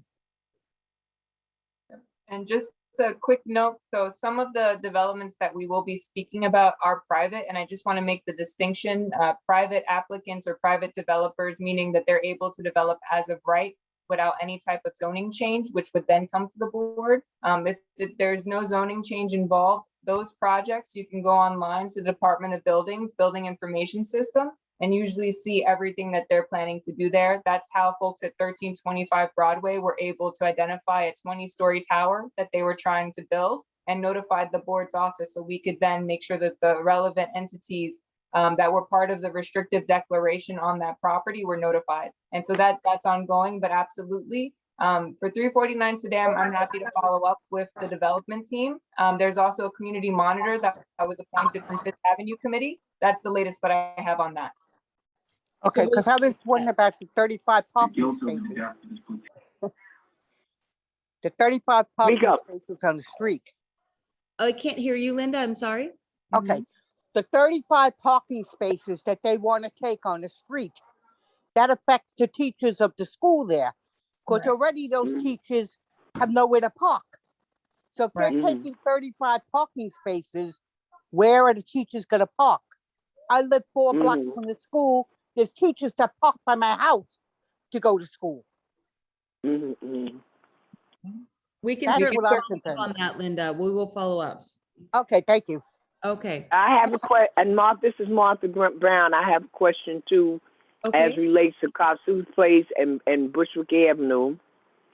Where did the board approve for them to take care for the sidewalk as far as when you get off the bus? Do you know where I'm talking about, Ms. Guiney? I know where Did you're they come talking. before the board for an approval for them to give the builders to take care of the sidewalk? Now, Mr. Camacho knows because that's around the corner from where he lives at. And I want to know, did they come to the board to take half of the street space in front of the 38 bus and on the Bushwick Avenue side to build, well, they tore down the house that's there. Mr. Camacho, I'm sure, knows very much about it, as I do. But did they come for the board? Did they come to the board to get a permit to take a half of the sidewalk? They did not. I think, unfortunately, that is not something that they have to come before the board. And a lot of people do sometimes, as a courtesy, notify us. They did not. So we're going to have to use our detective skills and figure out exactly what is going on. And but we're on it. All right. Yeah. Okay, stay on it, because see, this is the problem that's going on in our community. These people are allowed to come in and do what they want to do without any input from the community and from the community board as well. So they're they feel that they are entitled to come in and do what they want to do to the detriment of the people that live here. So I think that's something that we need to stay on top of them with these developers. Just because it is as of right does not give them the right to make our people miserable. And Ms. Brown, one thing that we've been talking about, Celeste and I have been actually to see if we can work with people who are more technologically savvy than at least I am, to actually develop a tool that regularly checks in on all various types of permits, demolition permits, building applications, zoning changes and things like that, and automatically flags it for us so that we can keep on top of it. Because I think it's more than, Celeste has got her hands full, everybody's really busy. So it's, but as a way so that we're not caught like, wait a second, what just happened? But that we can be proactively checking on that stuff without making it that very checking be a 40-hour-a-week job for somebody, because it would be if you're checking all these databases all the time. So that is something that we work on. But Ms. Spellin, and I also, before I forget, and we also need to take control of these developers and these builders. Each building, each place puts up an LLC. They put their address, they put their phone number up there. They come here now. They've been working on Sundays. They've been working on Sundays on Bleecker Street. They've been working on Sundays, 1158 Green Avenue. They have to come to the board before they can work on Sunday. Mr. Camacho knows that. Anybody who's been on that board for the last 40, 50 years, like us, old timers, know they have to get a permit to work on Sunday. But yet they're out here doing what they want to do. Ms. Barbara, I'm Martha Brown. You're 100%, because on Stockholm, I went by there Saturday, but I checked and I stopped the guy. He was blocking the street from going, and it was a Saturday. The DOT gave him permit for a Saturday and a Sunday from 7 to 7. That's crazy. But yet the Hasidims got Sundays off or Saturdays off, and we can't rest. So not only that, you cannot go in their neighborhood and do that. And these are all the Hasidim, and they could come in here and do what they want to do on Sunday. We need to stay on top of that as the board. We're gonna go to DOT and make sure we make yes, and we need to go to DOB, and we need to go to the borough president's office as well, because we can't do that in their neighborhood, but yet they could come here and do anything they want to do in these neighborhoods, and it's not fair. I think that the issue of enforcement is an incredibly important one that you raised, Ms. Brown. And I know that Celeste regularly gets 311 reports. So if people can call 311, that's a way of aggregating all of those concerns and complaints. Also to call the community board and say, you know what, the guy around the corner is working on Sunday. And that's Well, no, we've done that. We've done that, and then they did. Celeste is right here. Listen, Celeste wants you to call 311 first. We need to have oversight before we need oversight before they even bill. When they want to make the work on Sunday and Saturday, they need to come to us. They used to come to us, but now they don't respect us. And I think they just do what they want to do. Yeah, we'll find out, because I know over here in Stockholm, they had a permit, and I saw, because I called a police officer. He came over and he saw that they had permit for Saturday and Sunday. And I says, how did they get it? They didn't come through us. So that's what we need to make sure, and we'll take we'll make sure we speak to DOT. And you know what we need to do, and we need to get our elected officials, especially our council people, to stand up for us in that regard. Because like I said, I'm not prejudiced, but you can't do that in their neighborhood. They ain't letting you come down there on no Saturday. You're not going down there on Yom Kippur and work. You're not going down there on Rosh Hashanah and work. Why do they feel that they can come in our neighborhood and disrespect us on our days of religious observance every Sunday and doing their building? So I think that's something that we need to stay on top of. Okay, thank you. We'll do something. One other thing, Miss Fallon, have a question? Yeah. Would you look into the regulations for Airbnbs in our neighborhood? Because we're starting to get quite a few of them. And I thought that there was a regulation against it, and I'm not quite sure. So would you look into that for us, please? Absolutely. I'm so glad you raised that. I think it's a huge, I mean, in certain neighborhoods, it's become a huge problem. And, you know, I think in a lot of ways it is taking housing out of the housing stock and is putting it into the hotel stock. So I think it's a real problem.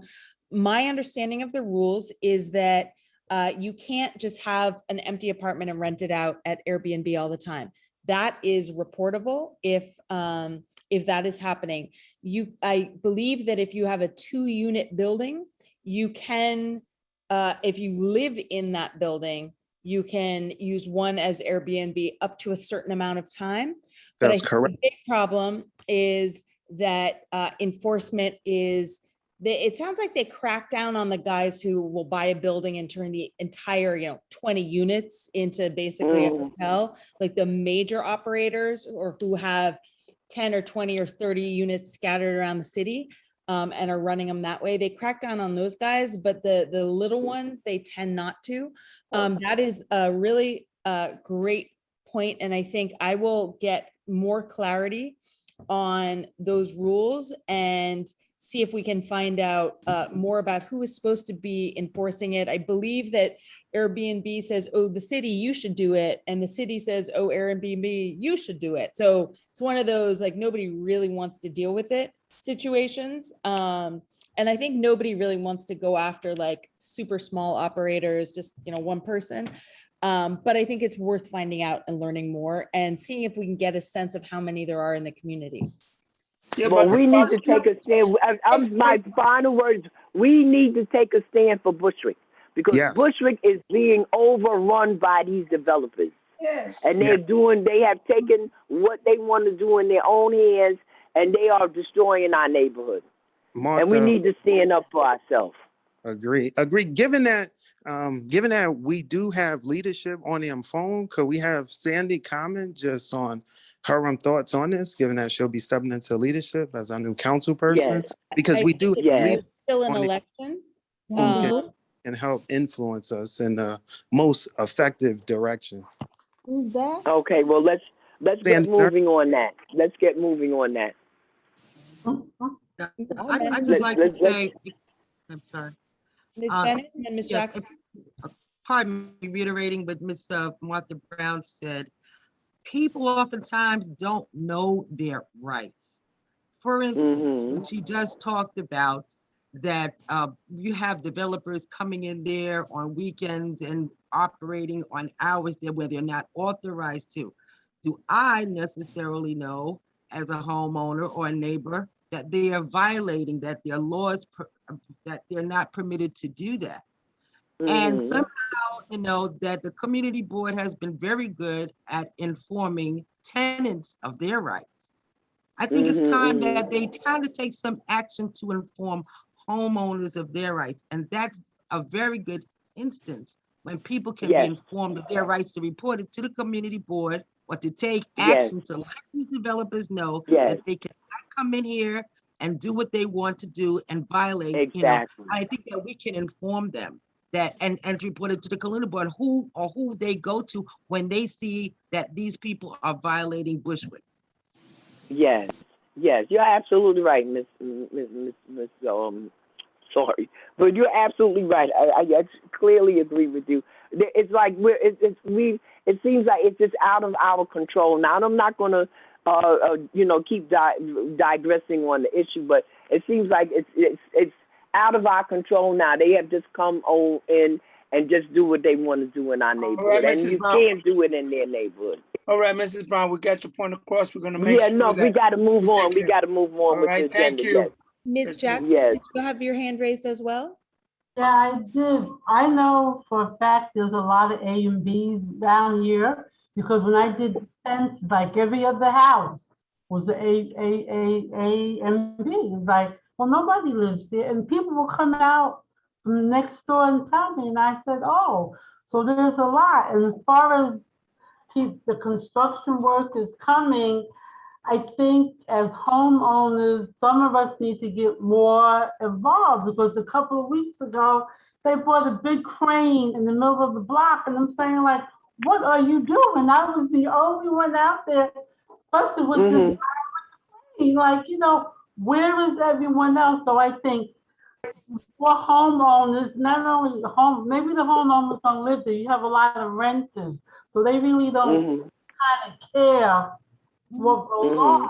Like they bought the plane, they was lifting it up. I said, you're hitting the trees. And I said, you're closing the street. How are you going to close the street? Do you have a permit to close the street? He said, I'm going to be only 5 minutes. And I said a few choice words. And then I took some pictures. And then I called. But I'm just saying, homeowners need to take more of a stand. If you're renting out your home, you still need to be involved in what's going on. Right, and be aware of what the law is and what the law is as far as your rights as a homeowner and your rights as a tenant and your rights as a citizen. Point Just taken. one more Can thing. we move, Let me can add we one move more thing, along? Macho. Huh? I want to add this.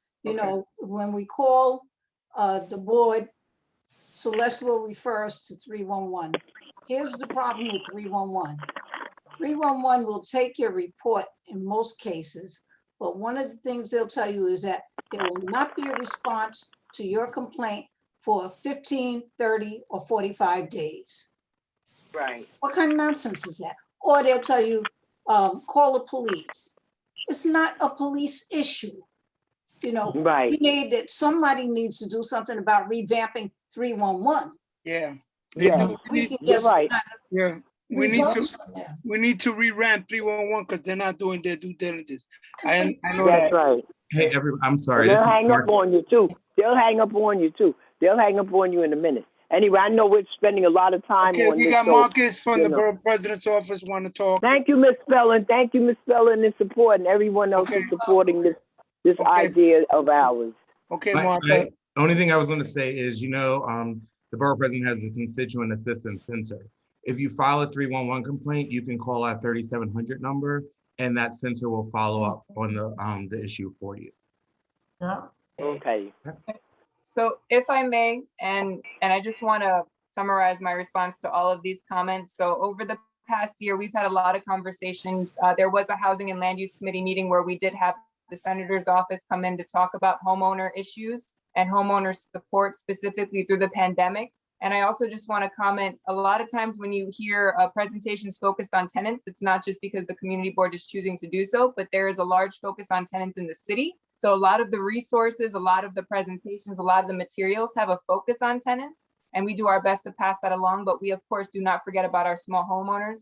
Just yesterday, I had a conversation with both Mr. Camacho and Ann about putting together a town hall next month, specifically to provide homeowners with information from agencies such as the Department of Buildings, Housing Preservation and Development.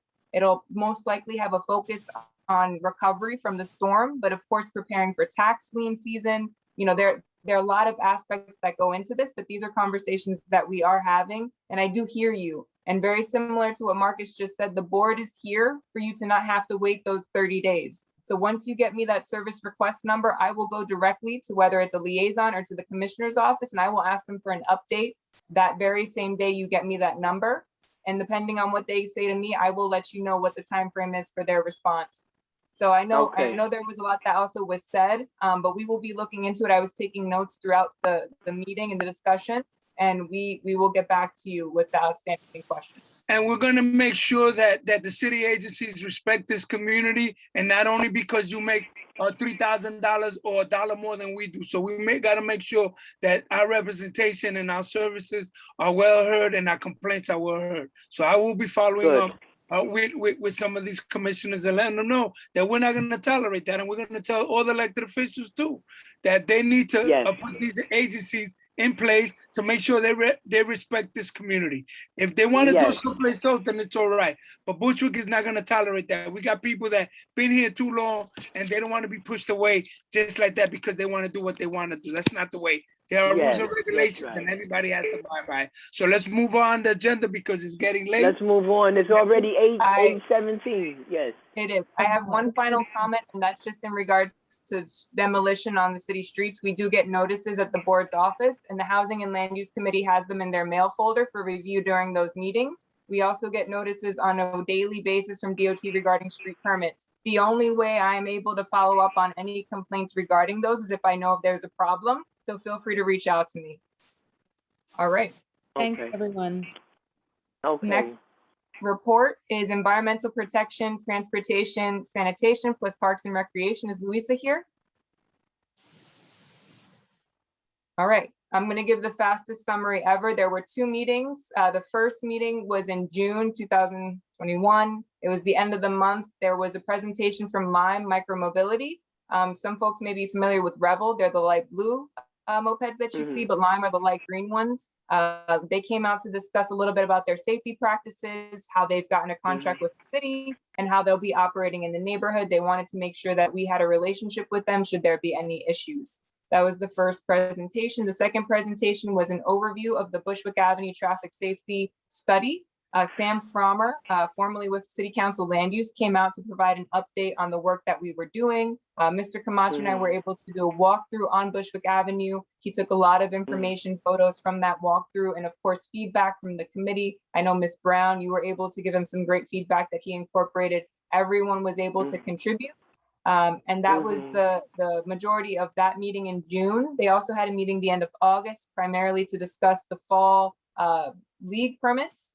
So I believe only two leagues came out. It was Quebradillas, baseball, and then Soccer Super Kids. So they have a schedule. I don't know, Mr. Camacho, do you have that in front of you, the schedule? Yes, I do. Okay, Quebradilla is gonna get home gardens from 8 to 8, Saturdays and Sundays. Mondays through Friday will be from 6 to 8. There's only 2. And he also has, Quebradilla also has a Knoll Street. Same time, same. The only difference is that Rio Guadalupe, she didn't put in for the permit. No one came from there. She was trying to fight because, I don't know, she's having issues. She has a lot of businesses, I heard, and she has somebody else taking care of it, and we got a lot of complaints about that. So what the committee done was they gave a Super Kid a Heckscher Park from 8 to 8, Saturdays and Sundays, Mondays through Wednesdays from 6 to 8, and then they gave them a Bushwick Park. For Bushwick Park, what we did was we needed to cut it down because there's we've been getting a lot of complaints in regards to drinking, people selling, microphones in there, complaints and fighting. So what we did was we gave them from 9 to 7, Saturdays and Sundays.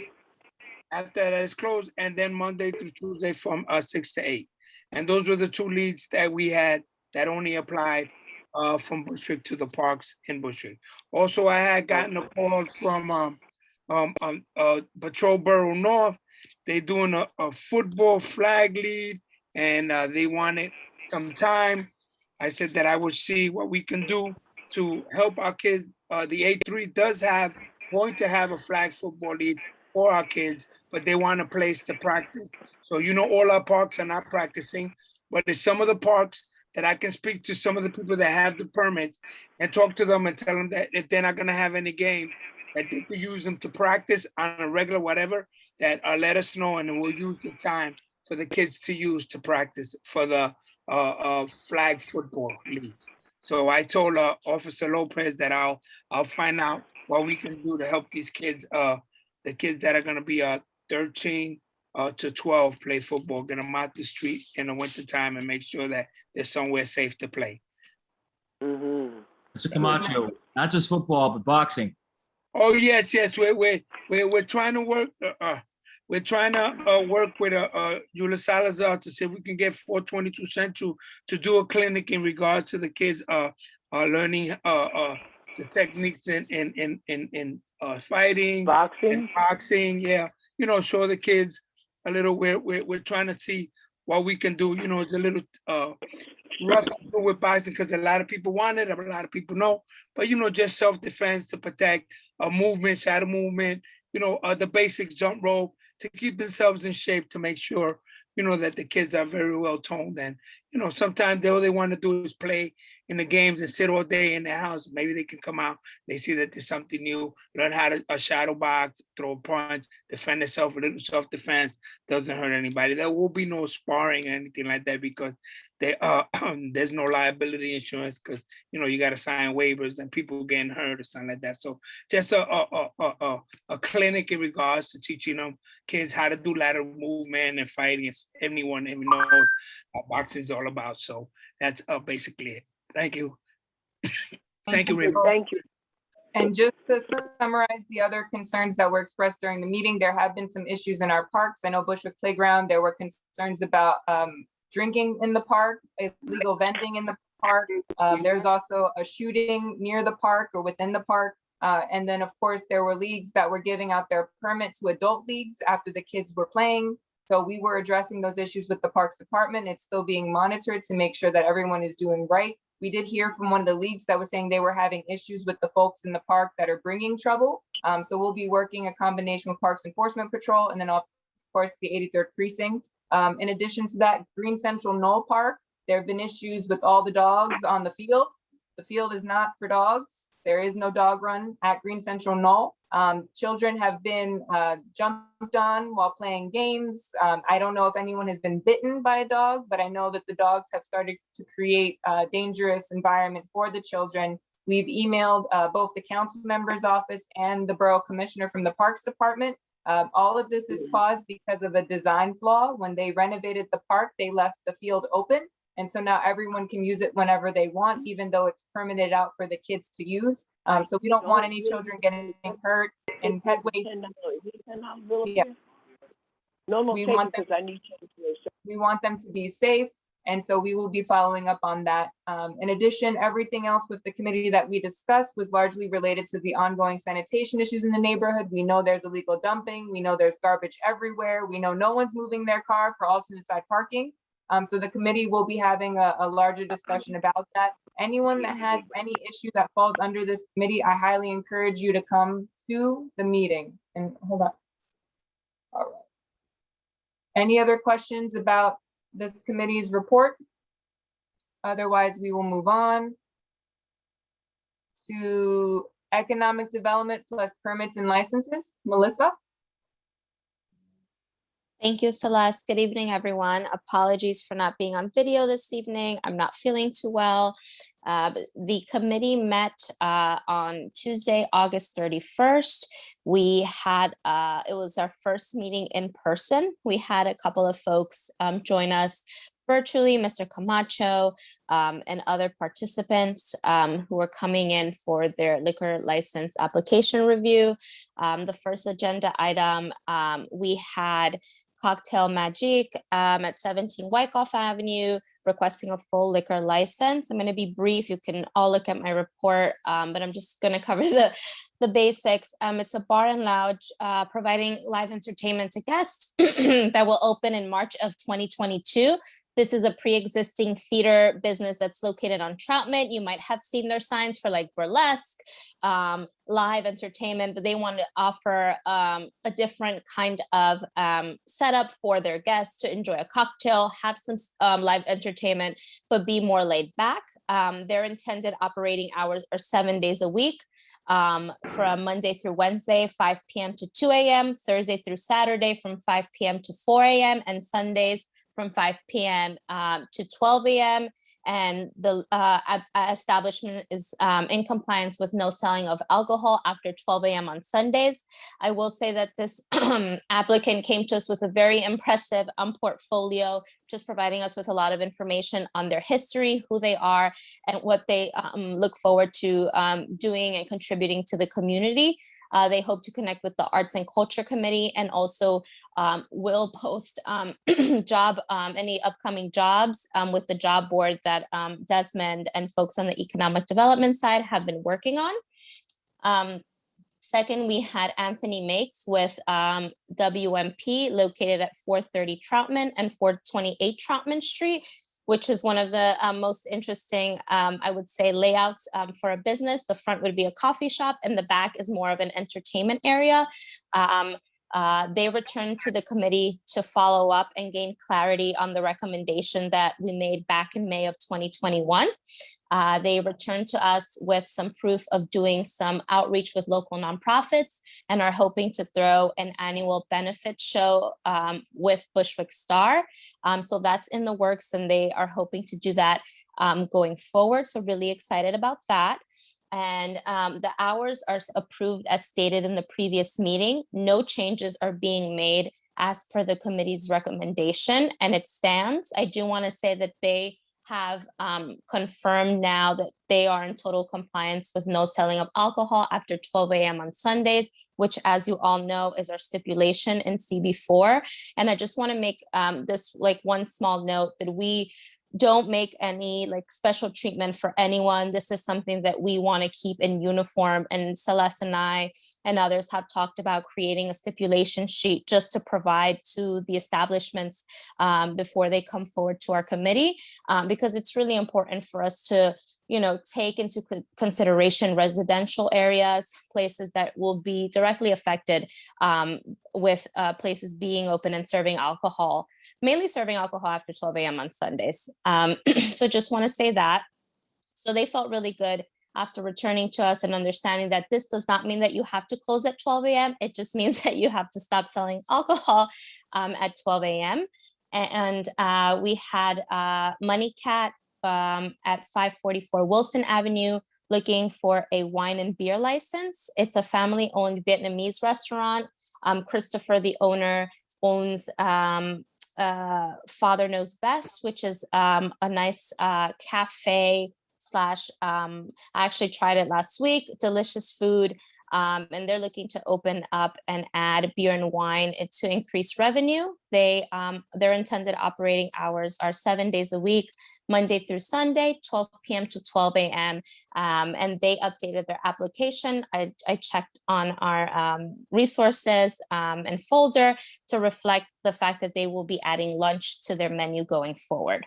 And the owner lives in the neighborhood and has contributed and looks forward to continue to work with this community, and has already planned a couple of cleanup around the park there on by Halsey. So really excited about that. Last, we had Deuce X Inc. at 1446 Myrtle Avenue. The owner, Jason Kleinman, presented. They were looking for a full liquor license. It's the former Starliner bar right by the precinct, right by the Popeyes, the Subway, on that kind of strip where we have multiple bars. Not much updates. They just wanted to run the same business model, really just reopen it with a new name, new owner, and has not done much outreach in the community, not even to their own neighbors upstairs. I will say that our conversation with the owner did not go so well. They were a bit concerned about the proposed hours for sales of alcohol. And as we stated, it's a primary residential block. And we don't want to make any exceptions for anyone. We just want to take into consideration the quality of life issue and also complaints. And I know Celeste was going to follow up with the 83rd to check in on any complaints that might have come from the previous owner. And they were not in compliance with our stipulation of no sales of alcohol after 12 a.m. on Sundays. And as a committee, we agreed that we will not provide our support if the establishment won't meet the sales of alcohol hours as stated in our meeting. And there was an update that I'd like to share with everyone. The establishment actually pulled their application and will not be applying for the license. And we received that a couple days ago via email. So I just want to share that with everyone. They ended up pulling their application, which I think just speaks, to us and standing our ground, and also, being able to tell when someone's more interested in like the money that they're going to be making in their pockets rather than building community and really contributing and being part of the conversation. So I just want to share that. I know, Mr. Camacho, you had some thoughts and feelings during the meeting when we were speaking with the owner, and he was really not, understanding where we were coming from. And we were just hoping that he could meet us in the middle, but unfortunately that did not happen. So they pulled out their application. We did talk about some old business. Desmond shared some feedback on the economic development plan for Bushwick, that we will be getting some more information from the Pratt Institute, and we will be reviewing that as a committee and giving some feedback, as well as getting the final design for the CB4 job board. And that will be up and running soon. We're really excited for that. And just thinking about marketing and making sure that we get that out to the residents here. New business, Celeste discussed stipulation sheets, which is something I touched on briefly earlier, and drafting something that we can use to send out to applicants. And I will follow up with Celeste this month just to look over the draft and the information that CB3 in Manhattan sent over to us. And just really think through something that we can have going forward to make it concrete and that we can reference to at every meeting, I think will be really helpful. And we spoke a little bit about the eviction moratorium, and Desmond said he would connect us with some folks to hopefully provide some trainings or opportunities to learn more about what's happening. And that pretty much sums up my report. If there are any questions, please let me know, or concerns. I'm happy to answer any. So the one thing I'm gonna put in the chat, I'm gonna do it right now, is the Section 3 HUD compliance, and it's a lot of information, and I don't want to go over Section 3 right now with everybody, but it deals with development and all these tax credit initiatives that are happening in your community. And by reading that, you can understand about the job opportunities that are available when you're looking at developments, when you look at NYCHA developments and you're looking at fresh, they all run under these tax credit HUD programs. That's where they're getting the money from. So one drop of HUD money on any sort of private or capital project triggers all these compliance regulations. But they will help with economic development. They will help spur jobs in the community. But I think people walk past these projects and they don't understand how they're funded. So they don't understand how they can be a part of it. And that even comes with small businesses and small contracting firms. So if you just read a little bit about the Section 3 compliance, when we'll circle back probably next month, we can go over it a little bit more. That's all.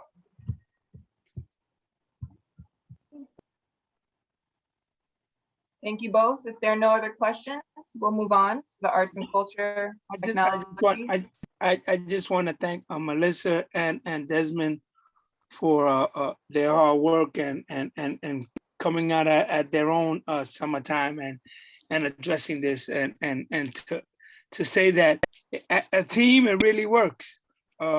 He was not wanting to bend over. He said that his precise words were, I have to check to see. I have to check if it's beneficial to me and if my money is right. I says, what? He says, yeah, because the hours got to be beneficial to us and what we can make, and it doesn't add up. So I says, well, we're not gonna bend over, and that's not what we're gonna do. And this is what we always do to everyone, and you're not getting any free privilege. And eventually we got a letter saying that he's not gonna do it. So we stuck to our guns, and he knew that he wasn't gonna get what he want and tell us that he's gonna operate the way he wants to because he's the owner. So Well, hopefully he don't go past the board and go straight to the liquor license people. he said he pulled his permit out. Yeah, he pulled completely. He won't be applying. Yeah. Hopefully. Yeah. Okay. So if there are no other comments, we'll move on to arts, culture, technology. I don't believe Dustin was able to stay this late due to the holiday, so I will summarize. The meeting was held in the end of June as well, and there was one agenda item. Primarily, it was to speak with the Bushwick Star team. Thank you to Noel, everyone else that joined us. They had their full team there to talk us through a little bit about their new space on Eldridge Street. And they want to make sure that the community has an opportunity to help them be a part of the design process. So how is that space going to be used? What is it going to look like? And how is it going to best serve the community? So there's a full report that you can review for other details. I believe the committee also referenced just pending projects. For a while, they've wanted to do an event. Obviously, things were put off due to the pandemic. But I know that there are plans to do some type of community style event. There are proposals that are being explored that are exciting right now. One of the projects could potentially be a joint collaboration with the Center for Brooklyn History. They'll be coming to speak to the committee next Thursday to do some type of archival project in Bushwick. So anyone that has any memorabilia, photos, documents, anything that relates to the history of Bushwick that they want to share, hopefully that will be able to culminate and we can make the most of that under the umbrella of preservation in the neighborhood. And that was about the gist of that meeting. Any questions? All right, we can move on to recommendations. I believe only 2 committees this evening should have recommendations. Both are permits and licenses. If we want to go through those first, might be a little bit easier. Sure. So the recommendations from the committee are as follows. We move to approve the applications as is with the intended sales of alcohol hours as stated in the committee meeting. And I can reference those now. So Cocktail Magic at 17 Wyckoff Avenue, Monday through Wednesday from 5 p.m. to 2 a.m., Thursday through Saturday from 5 p.m. to 4 a.m., and Sundays from 5 p.m. to 12 a.m. Anthony Makes from 430 and 428 Troutman Street are the same as stated in the previous meeting. We were just able to provide some clarity around the hours and the expectations. Money Cat located at 544 Wilson Avenue. The intended operating hours are 7 days a week, Monday through Sunday from 12 p.m. to 12 a.m. And with, of course, in compliance of no selling of alcohol after 12 a.m. on Sundays. And then Jason Kleiman from Juice Inc., 1446 Myrtle Avenue. The committee will not provide our letter of support, and they ended up pulling their application anyway. So that is the recommendation from the committee. Is there a motion for a blanket vote for these applications? Andrew Choi, motion for a blanket vote. I'm sorry, can you say your name again? Andrew Choi. Andrew Choi, thank you, Andrew. Is there a second? James Fitzgerald for a second. Thank you, James. All in favor? Aye. Aye. Any opposed? Any abstentions? So moved for a blanket vote. Now a motion for the recommendation. Desmond Monroe, motions to move forward with the recommendations. Is there a second? Andrew Choi, second. Alvina Davis, seconds. All in favor? Aye. Aye. Any opposed? Any abstentions? So moved. Excellent. Moving on now, that concludes all of the recommendations for permits and licenses. We now have housing and land use. Yes, would someone, a point of clarification, Celeste, as a zoning text amendment, we are allowed to give feedback, but they do not need to, they don't need a vote from us. But I think we should discuss right now how we best want to respond to this and make sure our wishes are clearly understood. Is that correct? So there is an option for a vote, regardless of whether or not it's a zoning text amendment. The 4 options are the same: yes, no, yes with stipulations, or no with stipulations. I think I wasn't clear in my question, that unlike in, say, ULURP, where it is our vote is part of, it's cooked into that process. Is that the case? I don't believe that is the case here, is it? It is not required, but it is, like I said before, an option. So you can choose to vote with those 4, or you could just provide feedback. It's up to the board. But what I would like to do is I just want to say, I think that there's so many strong feelings and we should absolutely take a vote. My point is that this is not a binding vote. And that's, I think, None of them are binding. They're all advisory. Yeah. Point of order. Can I make the recommendation is that we don't want to change the zoning.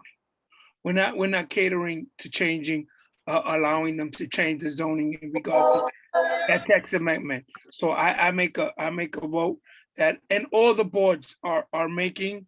If you see, and I'll get you the copy of the minute, they're not changing it. If they apply, we're not going to agree to those terms and conditions that they are. It is what it is. They want to give them the right to do what it is they want, and they want to make money, and they want to. That's what it is. Basically, just like the 500 rule. Actually, everybody's going to have a nice take that. I make a recommendation that we turn the zoning down. If I may add really quickly, if the board would like to, you can also include the feedback that was provided from the last committee meeting as part of that note, just to provide a little bit more information on that recommendation. It's up to you. It's broken glass. Hello, you got it. Could you shut whoever's? I got them. I just got them. Okay. I'm sorry, could you reiterate that, Celeste? I missed it. Sorry, yeah. So I was just saying, in addition to Mr. Camacho's no, the board may consider, or the committee may consider recommending that you include the feedback from the meeting specifically for open restaurants as part of the no, just to provide more context for that. It's up to the board though. And I would recommend including that feedback. It is available for everybody to review. I do think it's incredibly important that the specific concerns that everyone raised today in these meetings or in this conversation, and also on June 29th, there's a lot of detail. And I think there's a lot of thoughtful criticism that should absolutely be included. So I would like to add that. Perfect. So Mr. Camacho, if it's okay, I have here, no change to the zoning, and to include the feedback from housing and land use. Are you comfortable with that as a motion? Yes. Okay. Is there a second for this motion? Andrew Choi, I second that motion. Thank you, Andrew. All in favor? Aye. Aye. Any opposed? Any abstentions? No. So moved. Okay. Thank you, everyone. And I believe that concludes recommendations this evening, unless there's anyone else. All right. Celeste, isn't there the permits, is in the parks? Yes, thank you. Yes. I'll do it real quick. There's only 2 parks.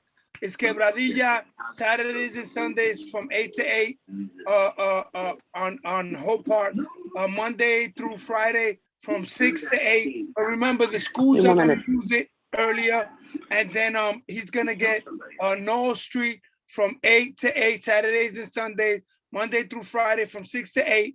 And a Super Kid is gonna use Hector Park from 8 to 8, and Monday through Friday from 6 to 8.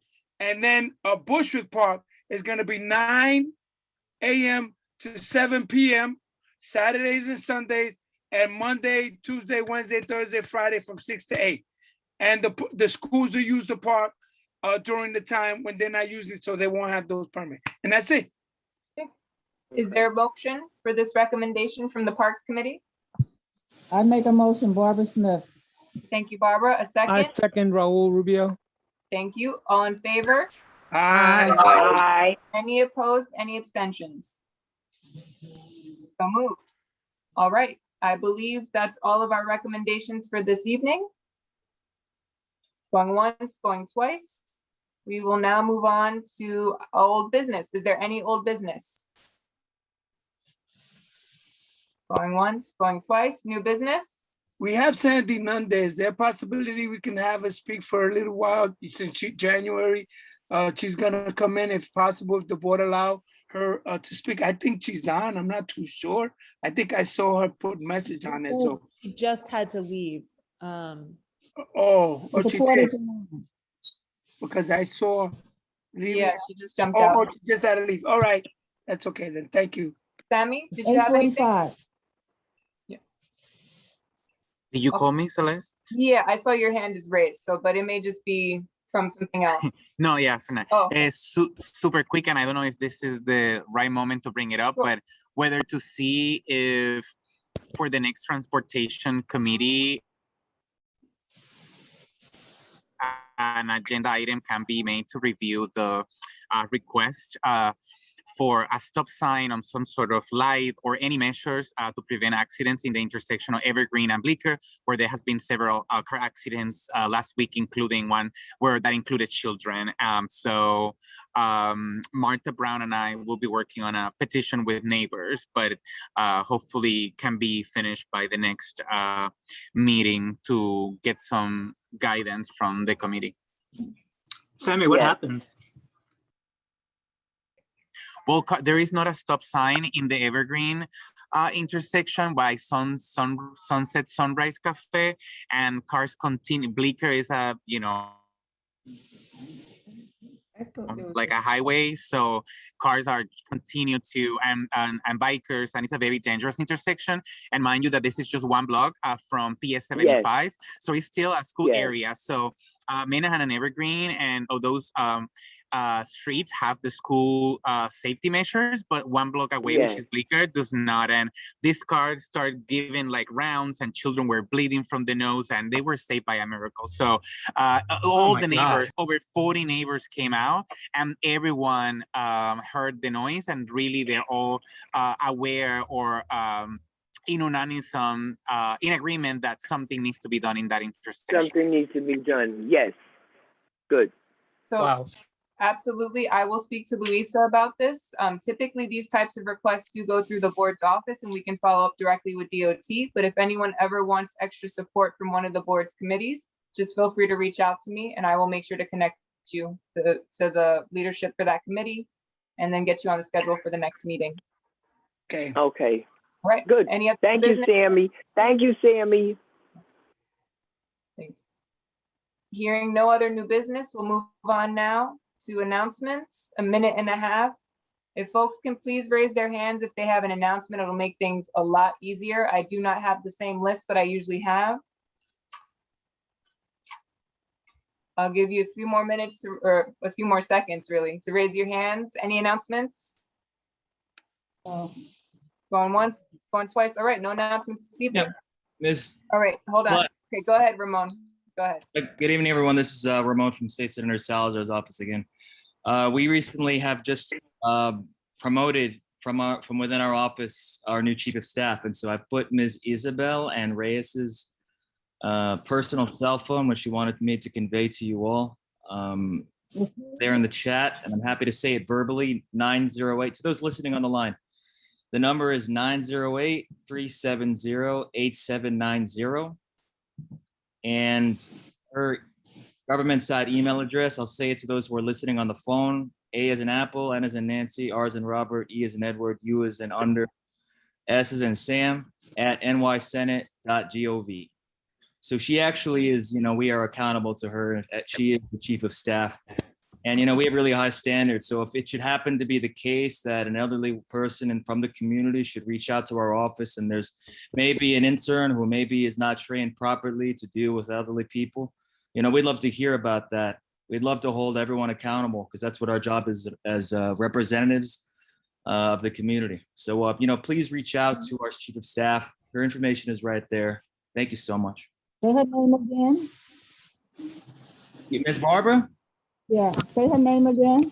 Her name is Isabel Ann Reyes, Ms. Barbara. Oh, okay. Yes, ma'am. All right. Thank you, Ramon. I have Jabril next. Hello, can folks hear me? Yes. Hey, good evening, everyone. Thank you for acknowledging me. Just want to, first off, welcome everyone back from the summer. Congrats to new members and chairs. I am Jabril Jalal, serve as the Brooklyn Borough Advocate for the New York City Public Advocate Office. Just wanted to quickly bring greetings on behalf of Jamani Williams and just again intro myself to any new members. I've dropped my info in the chat. If anyone needs help with anything city related, the storm, any applications or anything like that regarding to the city, please reach out to our office. Please reach out to me, here to support. Again, congrats to the new members. Thank you for the time and look forward to partnering with you all as we go forward. Thank you so much. Thank you, young man. You've been a great help with us. I appreciate you very much. I see you all the time. I bump into you. Thank you so much, Chair. Thank you so much, Chair. Everywhere I go. But we're going to need you for this forum if we do, because we want to make sure that our people can continue to live here. Please. 100%. Always happy to support. Jamani loves you and loves this community. Yes, Thank I know Jamali. Good man. Good man. Thank you so much. All right. And Sammy, did you have anything else? All right. I don't see any other hands raised. Okay, no problem. Me. Go ahead, Marcus. Go ahead, Marcus. Hey, everyone, just a quick two announcements there. This coming Saturday from 11 to 4 at Brooklyn Borough Hall. In the plaza behind Borough Hall, we'll be doing an Adopt a Shelter Pet program. So that will be this Saturday from 11 to 4. In addition, on Sunday at noon, we will be partnering with the People's Republic of China for Autumn Moonlight Lantern Celebration. So you can come out on Saturday from 11 to 4 and Sunday at 12. There will be a lot of festivities, of course, everything being socially distanced and safe. We ask that if you do come that you have a mask. If you don't, we will provide you with one. That's it for me. Thank you. Last call for comments. Yeah, can I, is Raymond still there? Ramon? Yes. Ramon, there are situations that I would like to speak to the senator in regards of our senior and the hardship that our seniors are having in regards to finding. I know that the senator is an advocate trying to find homes for our seniors, because I know we have a board member that's also a veteran and her parents are very sick and she's in NYCHA complex.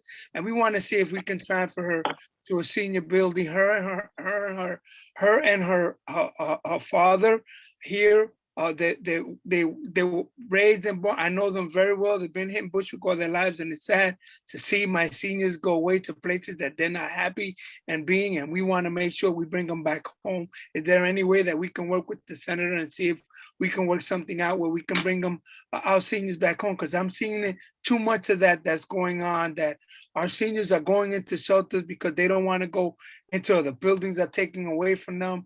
And they're taking them away from us, and we really need to bring our seniors back. There are two seniors that me and Barbara Smith been trying to echo to try to bring back home, and they're having issues and they're on their own and they're falling. And she's working and she's a veteran and she's trying to help as much as she can. So we really need to help our people that we never ask anyone for anyone, but we really need to sit with her and find out what's going on with our seniors in regards with a permanent senior housing for our seniors. And she works for the New York City Department of Health. and she works for the New York City Department of Health. So she's out there right now getting those people that came from With a Afghanistan, the COVID shot to the people that just came from Afghanistan. And here her mother and father are on their own, 80 years old, bedridden, and another one. This is disheartening. And we can't keep treating our seniors like that, and our family and our people. So I'm echoing that we need to sit down and we need the senator to find out what is it that we can do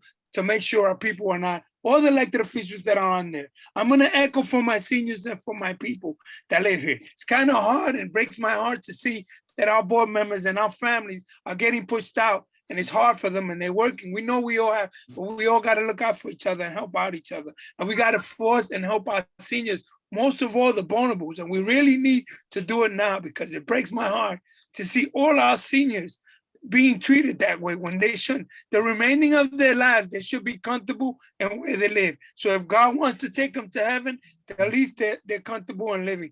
And we got to make sure, because we're all going to be there at one day. Right. Now, Mr. Camacho, I just want to, echo those sentiments, and I just want to say blanket yes to whatever you just said. You just simply tell us what to do. Okay, I'll call you tomorrow. There we go. And, I just want to reiterate this one fundamental belief, which is there's two things, okay? One, we are all God's children, no matter what age we are. Number two is that it's beyond unacceptable for those who have lived and strived for so long to not have comfort and dignity in their old age. And so I want to let you know that if it really was up to us, we would have been a lot faster on some of this stuff. And there's some people who should be here. In our hands, as you know, senators aren't dictators. I really wish we were, because we'd have a good one. But things are what they are, and we're with you, that's all. Okay. Thank you. Desmond? Thank you, Real Ramona. quick question back to Ramon. I don't mean to put you on the spot. You're one of my favorite people. But there's an issue with, thankfully, there has been an extension on the eviction moratorium, but there's not an extension on the PUA for freelancers and business owners who have lost stuff during COVID. And I know the governor said that they're not going to go ahead and move forward, but this is an issue because it's going to cause more of a crisis. What is it? How are you guys, or how's anyone going to address the fact that, yes, it has ended, but New Yorkers still need that financial subsidy? It's just there. It's a fact. Especially after Ida and the damage. Now people have to move out of basement apartments, which were low income in the first place, and try to find other apartments. And now they have no income and no job. Yeah, no question. It was just as much an act of God as it was the failure and decay of our infrastructure, So we are also at the mercy of other executive agencies and other executive officials, but that does not mean we cannot continue to agitate and advocate. The senator met with Governor Hochul when she first came in, as you know, especially with the Brooklyn area senators. And the entire thing was hinging upon the entire polite encouragement hinged upon expediting and extending this pandemic benefit. It's essential. And that requires unity at the federal, state, and municipal level. And we have something like that. And that's where we are. I cannot make something up to tell you that it's going to be resolved in 48 hours. However, we are looking at it. In the first moment that something happens, of course, we have to report it. But I have given you God's honest truth on that, I just see that it's going to plague more people into either small businesses closing, or not even small businesses, but even entrepreneurs who are trying to start their businesses closing. I just see a really big issue, and gig workers and everything. And again, as a business owner, I tapped into my savings to make sure that my employees and everybody else got what they needed. And I know my partners did the same exact thing. So I just don't see cutting the benefit. I understand people if you cut the benefit, they go back to work. They're going back to work with jobs that are, you know what I mean? So right. I want to shortcut basically everything. Much of the anguish and anxiety is based on the fact that hundreds of millions of dollars allocated for for the people here in this community have not been distributed. And that's it. ERAP is a joke. That's why they put it up for 2 months, right? No one got that money. We were promised it. So it's a dysfunctional system. But rather than cry about how it's a dysfunctional system, which is so often the case, we intend to be vigilant and concrete about it. Understood. I got it. And I know you can't make any promises here. I'm not expecting to say that, hey, you know, we're going to work this out and then maybe benefits will roll and people will have that safety net. I'm not expecting that. I'm just letting you know that that's just a concern. If you can take that back with your meetings, that would be amazing. I mean, seriously. So if I'm going to I just mentioned one small business owner whose refrigerator, right? Whose refrigerator, they lost all this produce, right? During this pandemic, you know, because of the lack of inventory coming in, everything had to be thrown away, right? And what do we do with that? Seriously, what do you do with it? That happened to everybody. You know, that's a hole, right? Everybody needs to be made whole. And we're not there. Thank you. So thank you, Desmond, and thank you, Ramon. And please absolutely keep us posted. We can bring any updates to the Economic Development Committee, and however we can be helpful, we will absolutely do that. Just to make sure these concerns are amplified. So I believe that concludes our announcements. I don't see any other hands raised. We will now move on to our second roll call. Board members, please be ready. We will be going in reverse order. Just give me one moment. Wait, Celeste, can I make one small announcement? I'm sorry. Sure, go for it. It's 9 Okay. o'clock. Okay, sorry, it's really quick. And so I know that you mentioned the social media accounts. I just looked at this. Our Twitter account right now only has 9 followers. So everybody on the board, if you have a Twitter account, and anybody here, especially people in our elected officials' offices, it's BK_CB4. That's correct, right, Celeste? Yes. Okay, cool. Yeah. And our first post was 2 days ago. So yeah, BK_CB4. Follow us on Twitter. Thank you, Andrew. Thank you. Yeah, Twitter. All right. Now we will move on to the second roll call. Frank Zimmerman. Here. Thank Present. you. Oldell Bright. Carlotta Williams. Here. Jerry Valentine. Here. Leo Teneo. Annette Spellin. Here. Barbara Smith. Bernardina Shell. Eliseo Ruiz. Present. Got you, Barbara. Raul Rubio. Who's present? Gladys Bulia. Asaya Polite. Present. Got you. Kyle O'Rourke. Hi, Isaiah. Hey. Desmond Monroe. Here. Present. Imani Mitchell. Mary McClellan. Andy Marte. Here. Got you. Luisa Jose. Virgie Jones. Present and good night. Thank you, Virgie. Cheryl Jones. Present. Good night, everyone. Kristen Jock. Sorry, Barbara present. Jackson. Thank you. Barbara Jackson. Here. Tanisha Honeygan. Present. Jared Hicks. Present. Hadia Harrison. Present. Reverend Migdali Gutierrez. Ann Guiney. Present. Christopher Graham. Igaudy Gomez. Freddie Fowler. Present. Sorry. James Fitzgerald. Present. Carlos Feliciano. Elvina Davis. Present. Good night. Daniela Davi. Hey. Andrew Choi. Here. Luisa Chan. Felix Ceballos. Present. Good night, anyone. Alyssa Carrera.